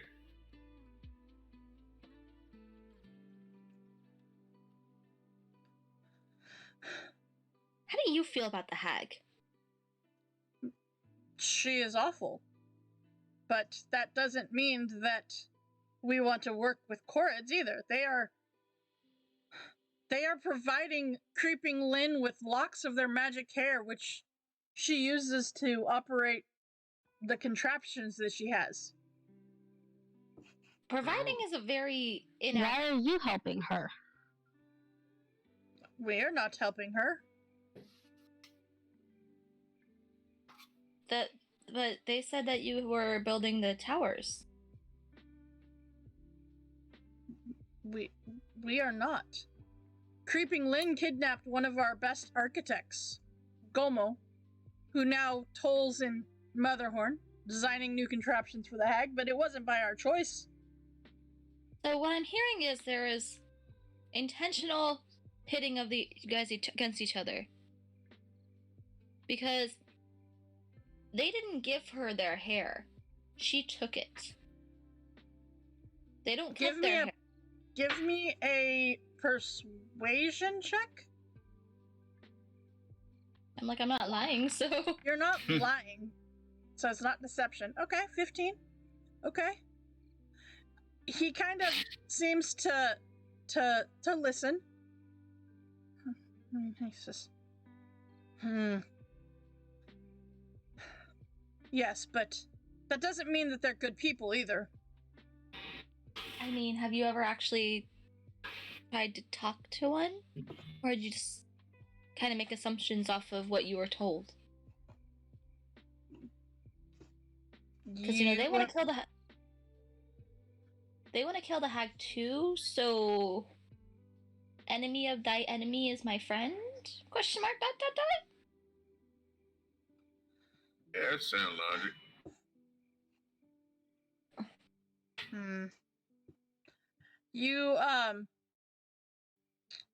You see that this guy seems to kind of speak to the Briganock that's on his shoulder.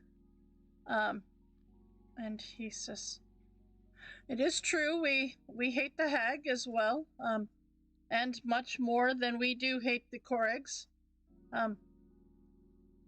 But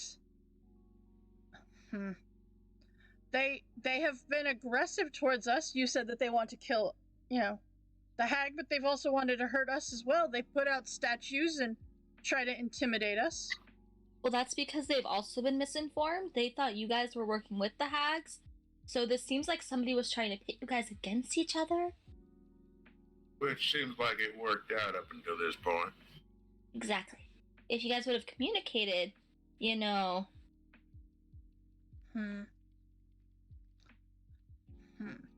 he kind of stops and he whispers again to the Briganock on his shoulder.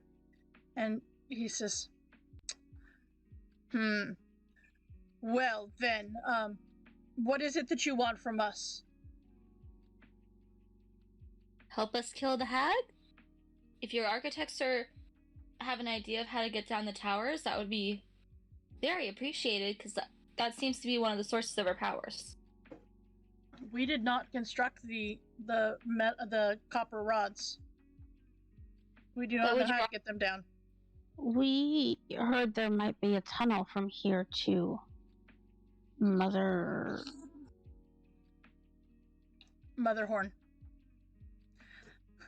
The Motherhorn. Well, if you think that you are brave enough to complete a test, perhaps we will show you that secret route. But to pass the test, you must cross the River Witch Chasm, a gash in the earth into which, well, let's just say you don't want to fall in. And he says, if you do so, if you can get across, then we will take and show you this entry. All of us, or just one of us? All of you. Well, I mean, if one of you wants to go, but I suggest that all of you go. Good idea. Can you wake up our friend first, though? He kind of fell asleep. He will wake up on his own in a little bit. It's gonna But be really fine, hard it's for him to been get a- across the chasm of doom if he's asleep.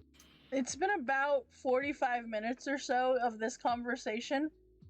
A long time. Right. You know, like you're trying to convince him that, you know, that all of this is going on. You're telling them all about the story of, you know, what you guys have done to the other hags and, you know, all that stuff. And he says,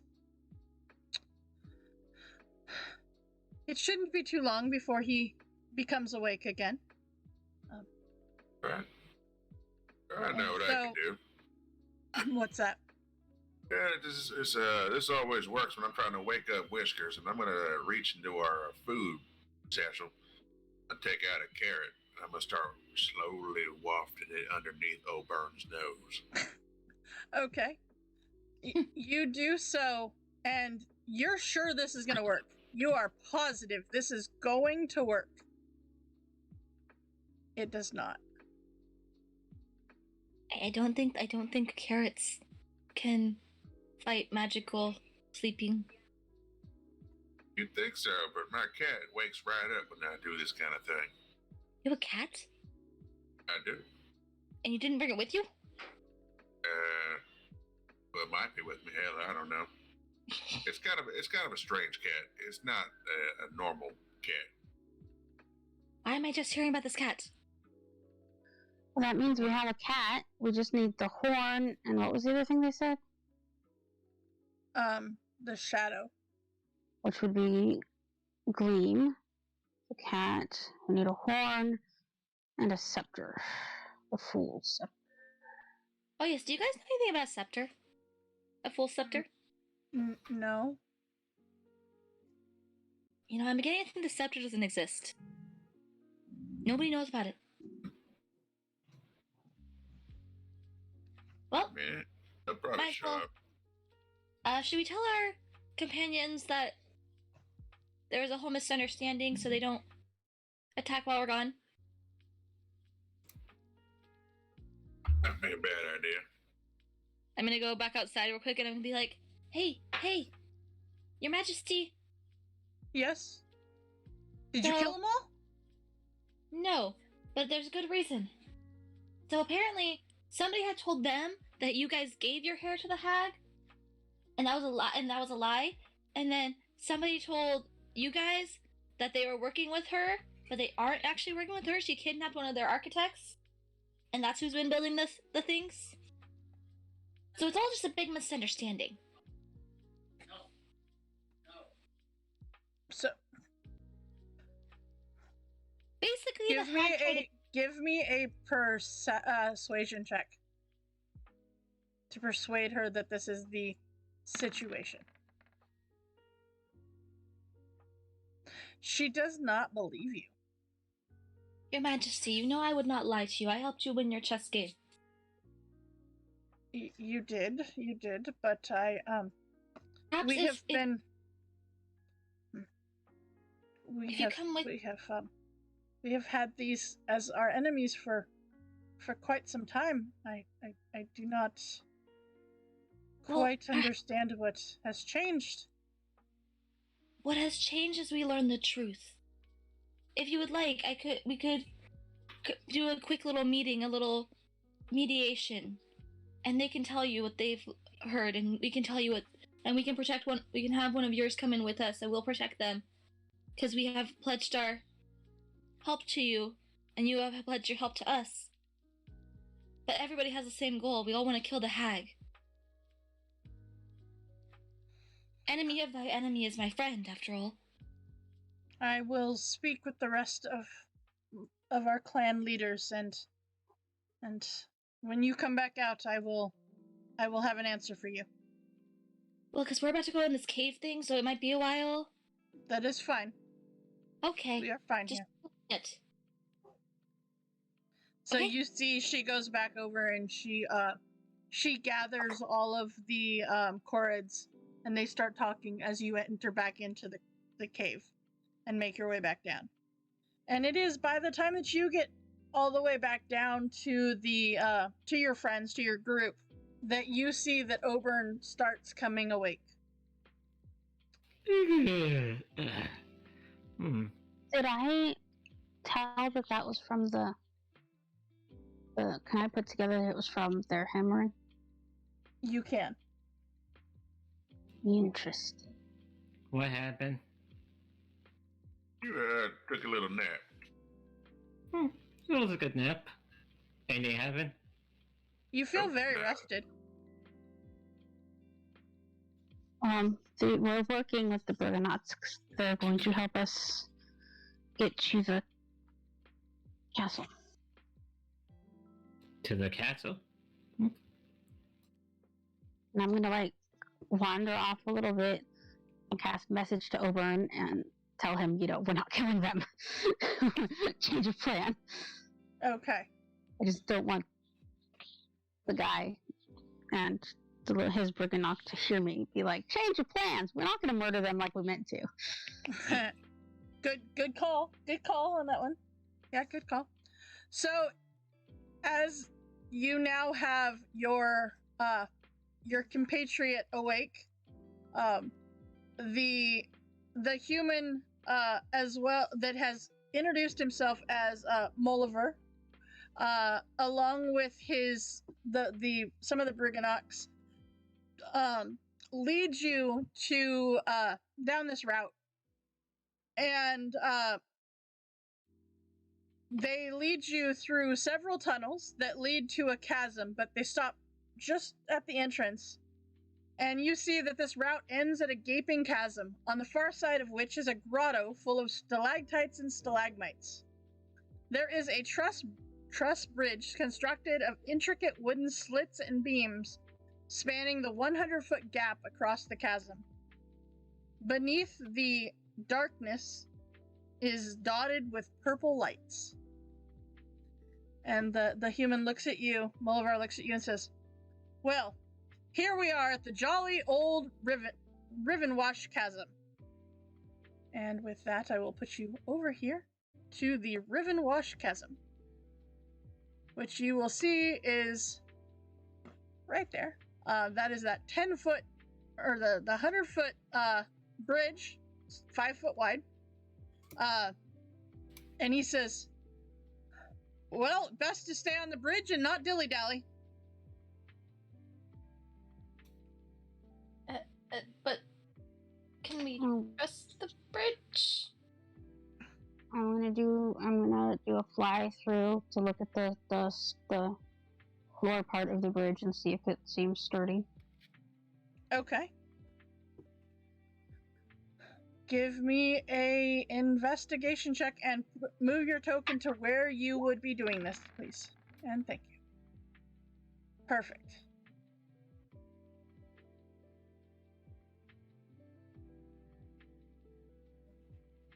Okay.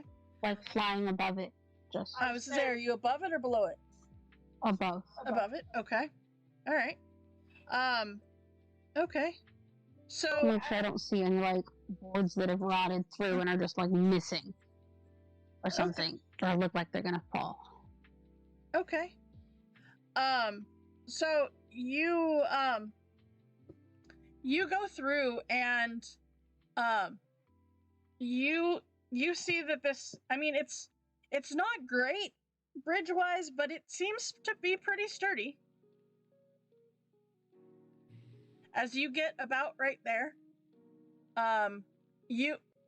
whoa, that was crazy.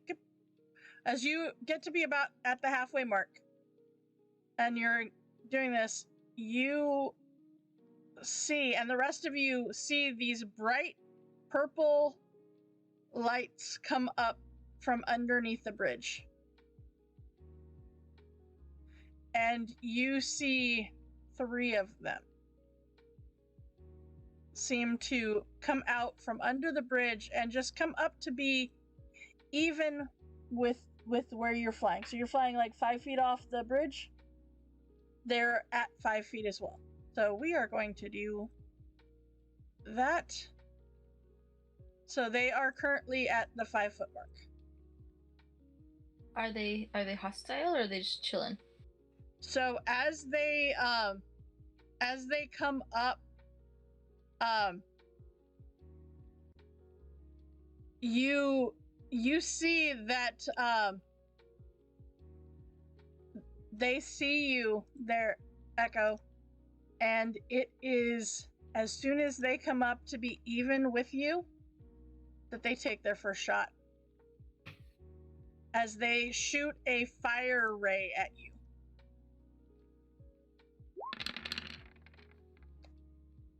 That is a 22 to hit. Yeah. Okay, just checking. All right, so that is 9 points of fire damage. And why is there numbers on the thing? Remove all those. There we go. All right. Okay, everybody please roll initiative. That's a great initiative there, Tor. Look at that. A couple of numbers over 10. Right?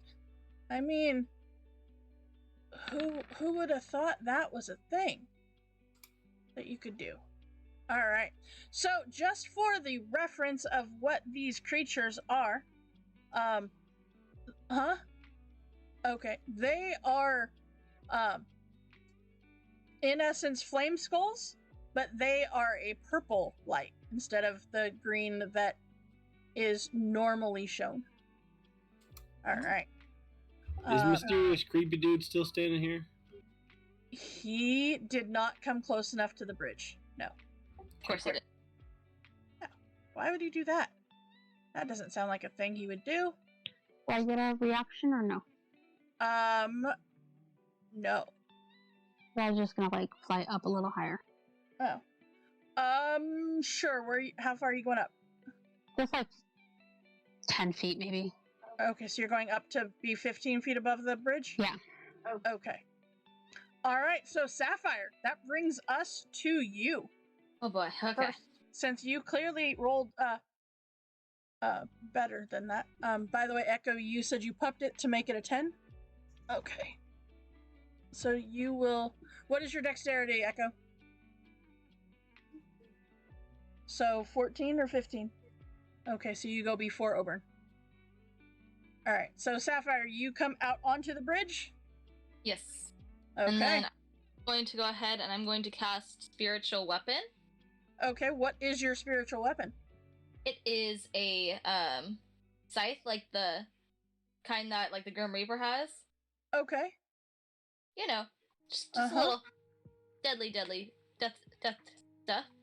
Uh-huh. And so I'm going to go ahead and use it to hit. I'm going to put it like right about here. Okay. And use it to hit this guy. I don't know if 10 will hit.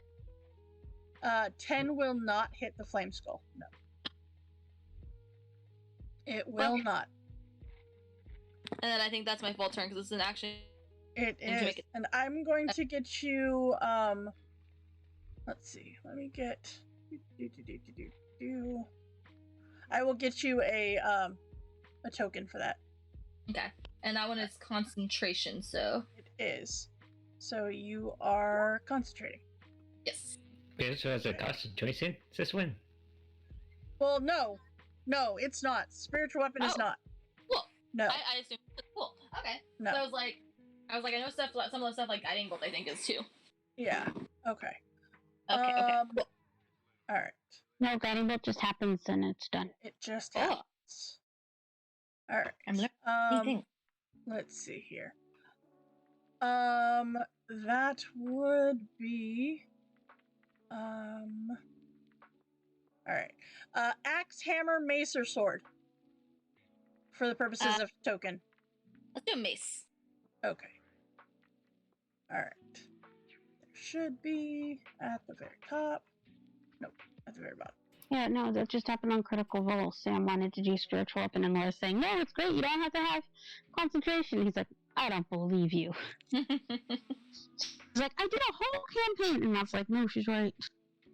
Alright, I mean, you That looks like the scepter we need to find. It does look like the scepter you need to find. Also, if you, what is your wisdom? My modifier or the actual wisdom? The actual wisdom number. My actual wisdom number, I think. It's right here. It's a 14. Okay.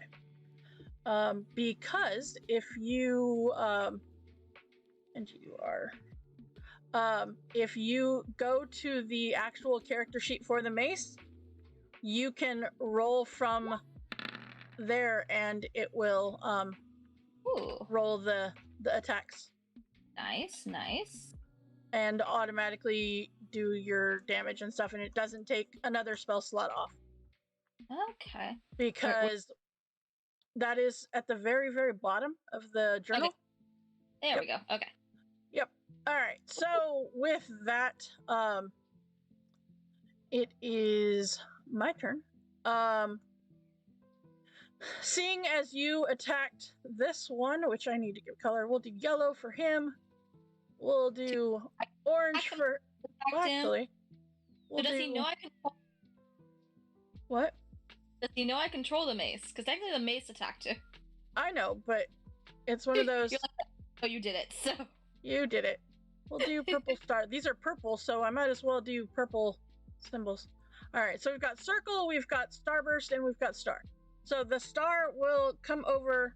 Actually, it doesn't even have to come over to you.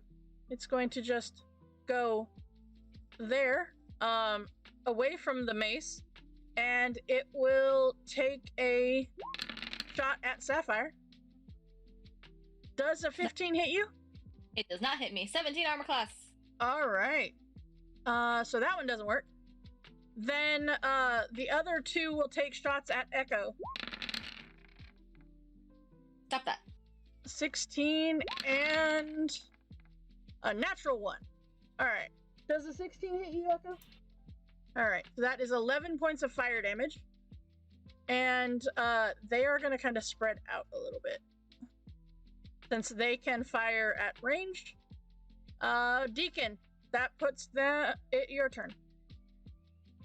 Alright, yeah, just on over here, over yonder, Uh-huh. right close to Echo, and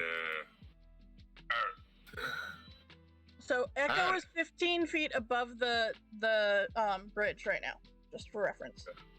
that's fine. I just wanted to get closer to give her some cover, help out a little bit. But as far as my attack, now I do have arrows and such, but backstory things, they have been reflavored to be just knives. So I'm gonna go ahead and throw a knife at this here purple feller. Okay. Go ahead and click on my archery style and let loose with my first attack. Boom! Nice. And that's it. Which one? The purple star? Yeah, purple one right here. All right. Okay. So go ahead and roll your damage. 10 points of damage. Okay. That was some pretty good D4s right there. Yes, ma'am. Now I get to go ahead and throw my second knife. Okay. I'm a level 5 fighter. You are a level 5 fighter. That one will not hit, unfortunately, as that one will miss the skull. Yeah, he is squirming around a lot. He is. All right. Echo, that brings us to you.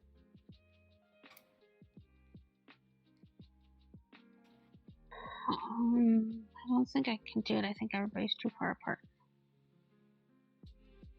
Can I get all three of them in a 20-foot cube square? I don't think so, right? Don't believe so, no. Nope, that one is 30 feet away. That one's 20, but that one is... So, no. I will then I'm gonna cast... You could do it, these two. Yeah, cast Fairy Fire and get those two, please. Okay, so that is a... What kind of save? Dexterity, right? Yes. Okay, so we'll do purple star and purple starburst. Okay. That is 2 17s. Dang it. All right. Do you want to move anywhere? Or are you gonna stay there? No, I'm gonna fly up and back towards my friends. Okay. All right, Oberon. That brings us to you. That's not nice. Go away, Sue. You need to chill out. I casting a spell to hopefully Okay. to chill them out. Okay.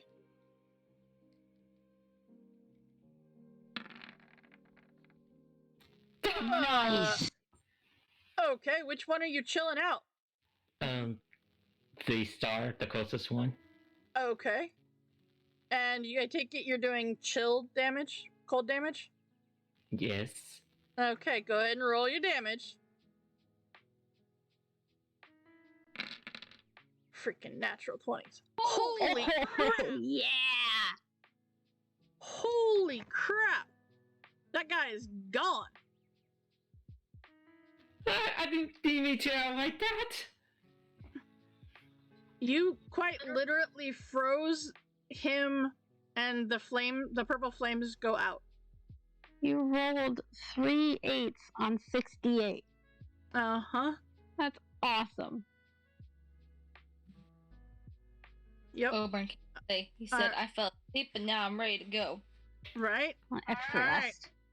rest. So with that, San.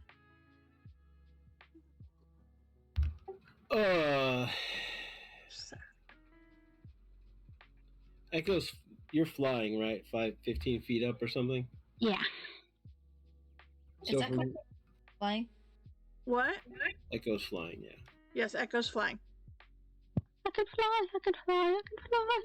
So I'm going to take a shot with the crossbow under Echo towards Purple Circle. Okay. Oh. Yeah! Holy crap! Yeah. Alright. What do you guys think you are, Monday table or what? Jesus. Making up for earlier, I guess. Apparently. And All then right. I'm also going to make sure Echo's okay. Okay. And how are you going to make sure Echo's okay? You're going to In heal the healing world. Ooh. Aw, thanks.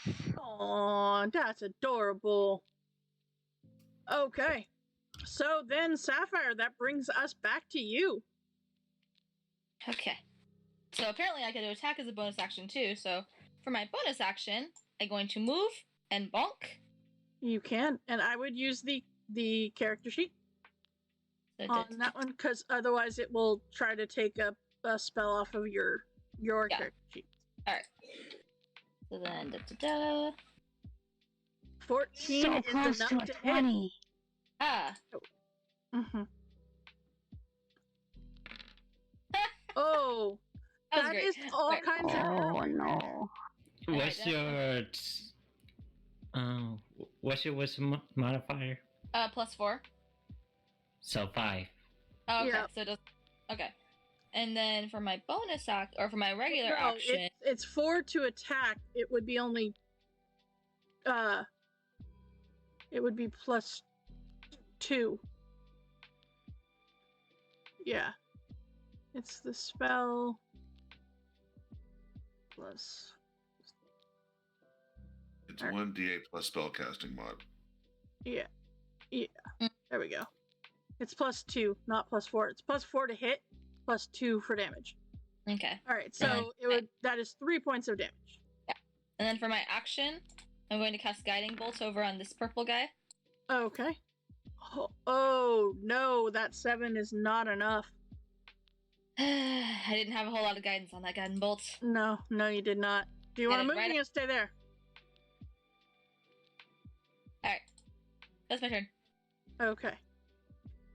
All right. These guys. This one is going to leave the range of the spiritual weapon there. He's like, nope, and right out of that. And he has enough movement. He is going to go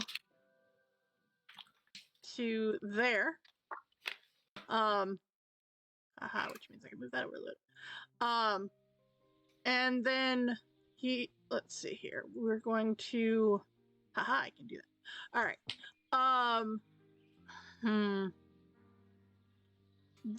Purple Starburst right here saw Deacon throw that, or actually Oberon throw that, and he's going to retaliate with a 9. Yep, that was totally promising. I just stuck. And then Except Circle with the carrots and potatoes on your cheeks, you're super stealthy now. is going after Sapphire. You just tried to guiding bolt him. He's gonna fire ray you. Sapphire, I'm pretty sure that 21 hits you for 9 points of fire damage. Yes. No, actually, I think I. No, never mind. Okay, that's my health. For some reason, I was thinking I had 40-something health, and I was like, wait a second. Yeah, no. But All right. And this one is going to move kind of up and closer to Echo. Not quite to you, but almost. And he's going to go up to the 15 feet where you are. All right, Deacon. All right. He's going to channel my fighting spirit. Okay. Pick out another pair of knives. Mm-hmm. And I'm going to target the one going after Echo. Okay. Let's see here. The first one. That definitely hits. Okay. 6 Instead of reading William Tell, I read well thrown dagger. I mean, technically it was a well-thrown dagger. I've been reading stuff wrong all week. All right. And that will hit as well. For 5 more. Okay. Just out of curiosity, Deacon, how many knives do you have? 16. Okay. Well, you just lost 4 of them. Well, no, that's after I had 20 to start with. I've been chucking them. Okay. I'm keeping I was track. like, I just realized that I'm like, there's a major chasm here. And by the way, Echo, as you kind of look down, or Echo, sorry. I was like, what? Wait. See, you're reading stuff wrong. I'm reading stuff wrong. It's fine. You notice that this chasm goes down and down and down. Gotta be over 100 feet down, at least. It is your turn. Actually, Do you want to move, Deacon? no, but I really don't like this thing going after my friend Echo. So, what the hell? I'm gonna go ahead and You're gonna surge. action surge? Okay. I'm gonna action surge. They like me. They really like me. And this keeps advantage because I'm a samurai. Yep. Still the end of your turn. So, yep. All right, for 5 more points. This thing, I mean, you're hitting it. You're doing damage. All right. All right. Okay. Yeah, you're doing damage, but it's just, yeah, it's still there. But it's looking real rough now. And that's my turn. All right, Echo. Eldritch Blast. Okay, blast away. 19 will hit. For 1 point of damage. Is it Do dead? it again. Nope. Eldritch. Gonna get this. Yeah. All I want to do is. Uh-huh. 9 does not hit, unfortunately. You were so frustrated. Frickin'. You were so frustrated that the first one didn't do more damage that you missed with the second one. I'm gonna move. Echo, Okay. just pretend it is Candlefoot. Oburn.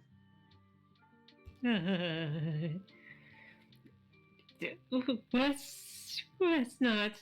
Let's. Ah! And I cast another command orb. And the one that's Okay. trying to hit me. Okay. That definitely hits.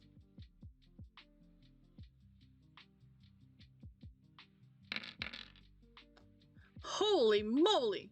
Same All damage, right. cool. Okay. It is still up, but it is looking rough. And I'm backing away, as much as I can. Okay. Masan. We're gonna do the same thing. Purple Okay. circle. All right. That will hit. For 4 points. It is. Oh my god, it is still up.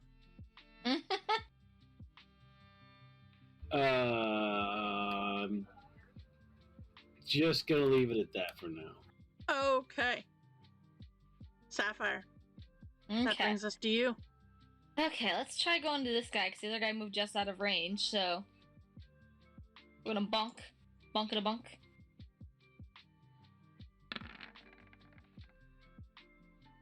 That is not enough. We will not bonk. I attempted to bonk, and I could not bonk. And then we're gonna go ahead and try guiding bolt this guy. Maybe he'll flip-flop and I'll hit him, because I couldn't hit the other one. Okay. Go for it. No. I had such a strong initiative, and now all my rolls are terrible. You did. You Ugh. did. That's my Alright. turn. Okay. So as the alright.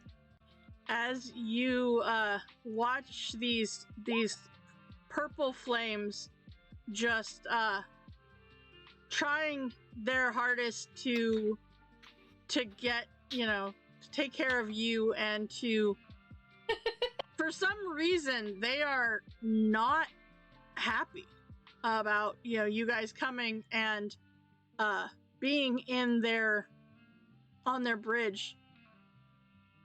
Well, we're not happy about being on the bridge either, but we gotta go. You see the one here will come back.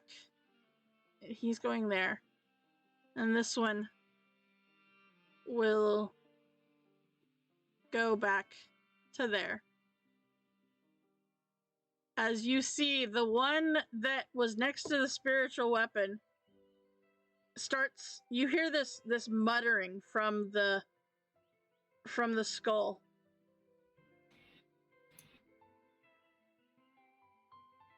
Oh, hell.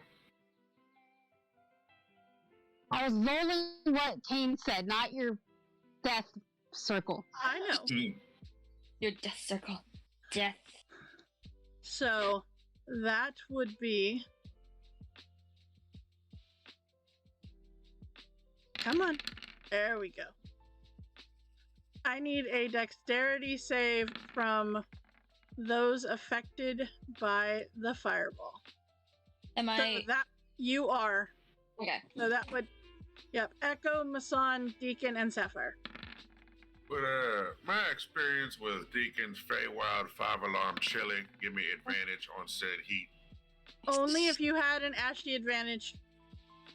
I do, but I don't want to use it yet, so go ahead. Okay. Roll my save. All right. So you were looking for a Close. 13 there. If not, if you did not make the 13, which is Sapphire, is 23 points of fire damage. Otherwise, it is half of that, which would be 11 to the rest of you. And this guy who ran, who's down here, I'm gonna actually put him back up one. Is going to shoot a fire ray at Oberon again. Oberon, does a 15 hit you? It does, but I shielded that. Okay. 15 is my armor class. You need to know. Okay. So, Deacon, that brings us to you. Let's see here.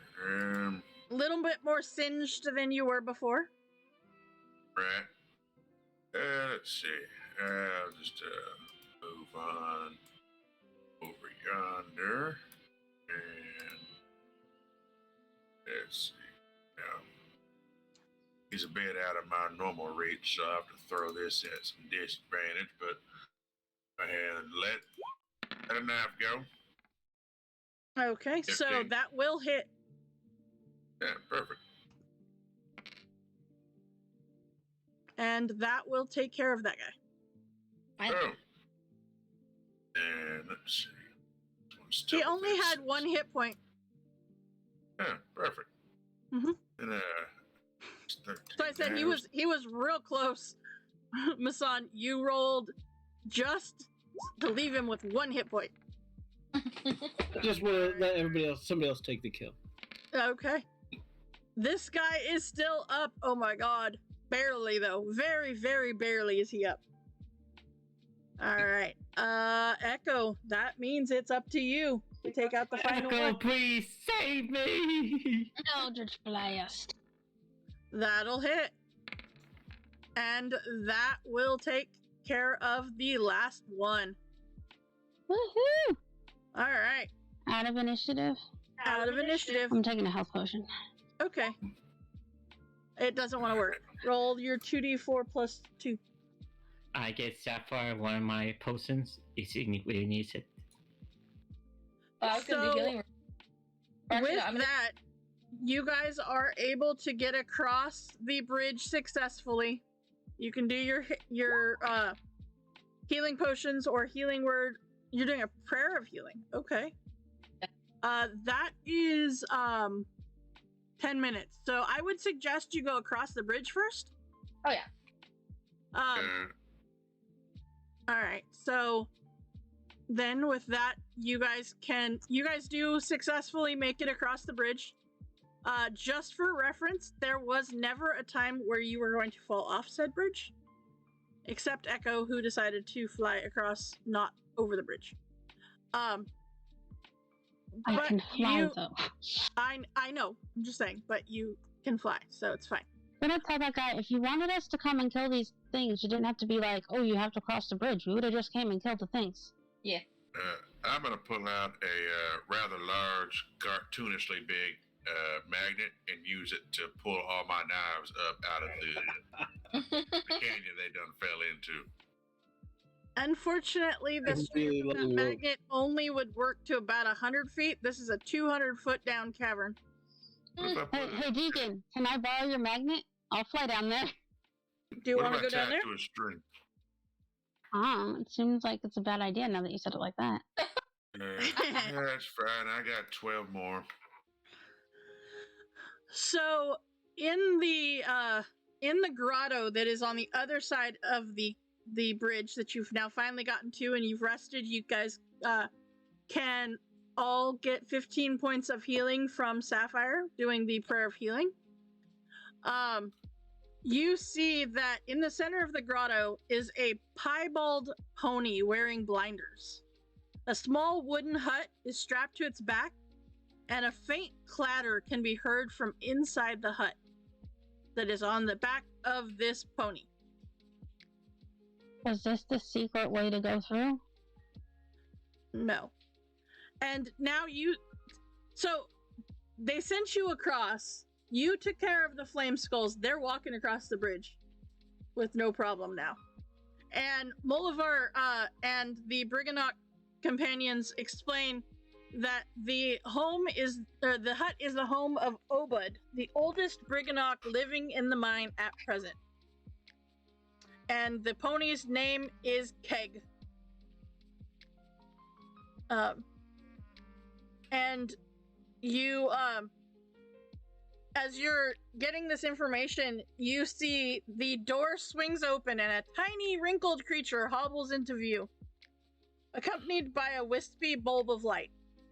The old Briganock peers up at you through tiny spectacles and says, in common, "Big folk, how wonderful!" He's just... Why have you crossed the chasm to see me? They told us to do it.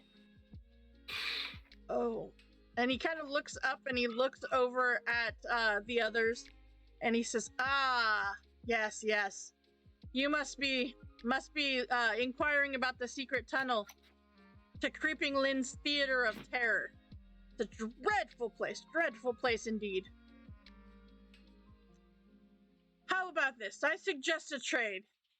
I will tell you the location of the tunnel in exchange for something that would benefit me and my fellow Briganox.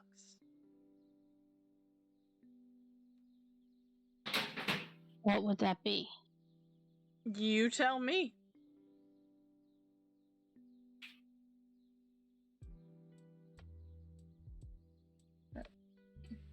Do I know what pixie dust does? It allows people to fly. So yes, you would know. You worked at the carnival. You and Deacon would both know. Ooh. I take out the nightmare the necromancy bird we found at the first sex house. The what? The bird we found at the first hag's house. I still have it. Ah. Look, you guys are small, so you could ride on it. You know, travel.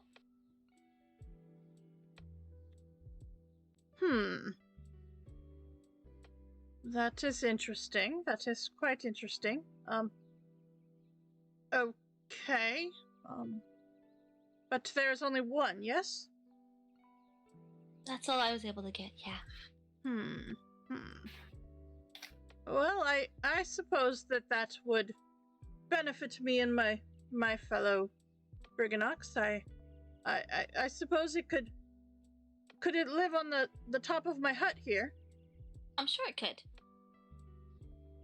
I set it on top of his hut. Oh, okay. Sure. And you see him go to the head of the pony and whisper in his ear, and the pony goes over to this section of rock wall. And you have detect magic up, and as you all approach, you see there is a magic aura of illusion on this wall. And he says, step through the rock, and you will enter into a tunnel that will lead you to Creeping Lynn's Theater of Terror. But Creeping Lynn is unaware that this tunnel exists. Let's keep it that way, eh? No problemo. Can do. Don't really plan on talking to her that much. Sure. Okay. You guys just gonna walk into the creepy hole in the wall? Are you gonna walk through the creepy hole in the wall? Well, it's not a hole in the wall. It's technically a wall. You see it as a wall. It's an illusion. I'll go through. Okay. What was the Briganock's name? That is Obud. Obud.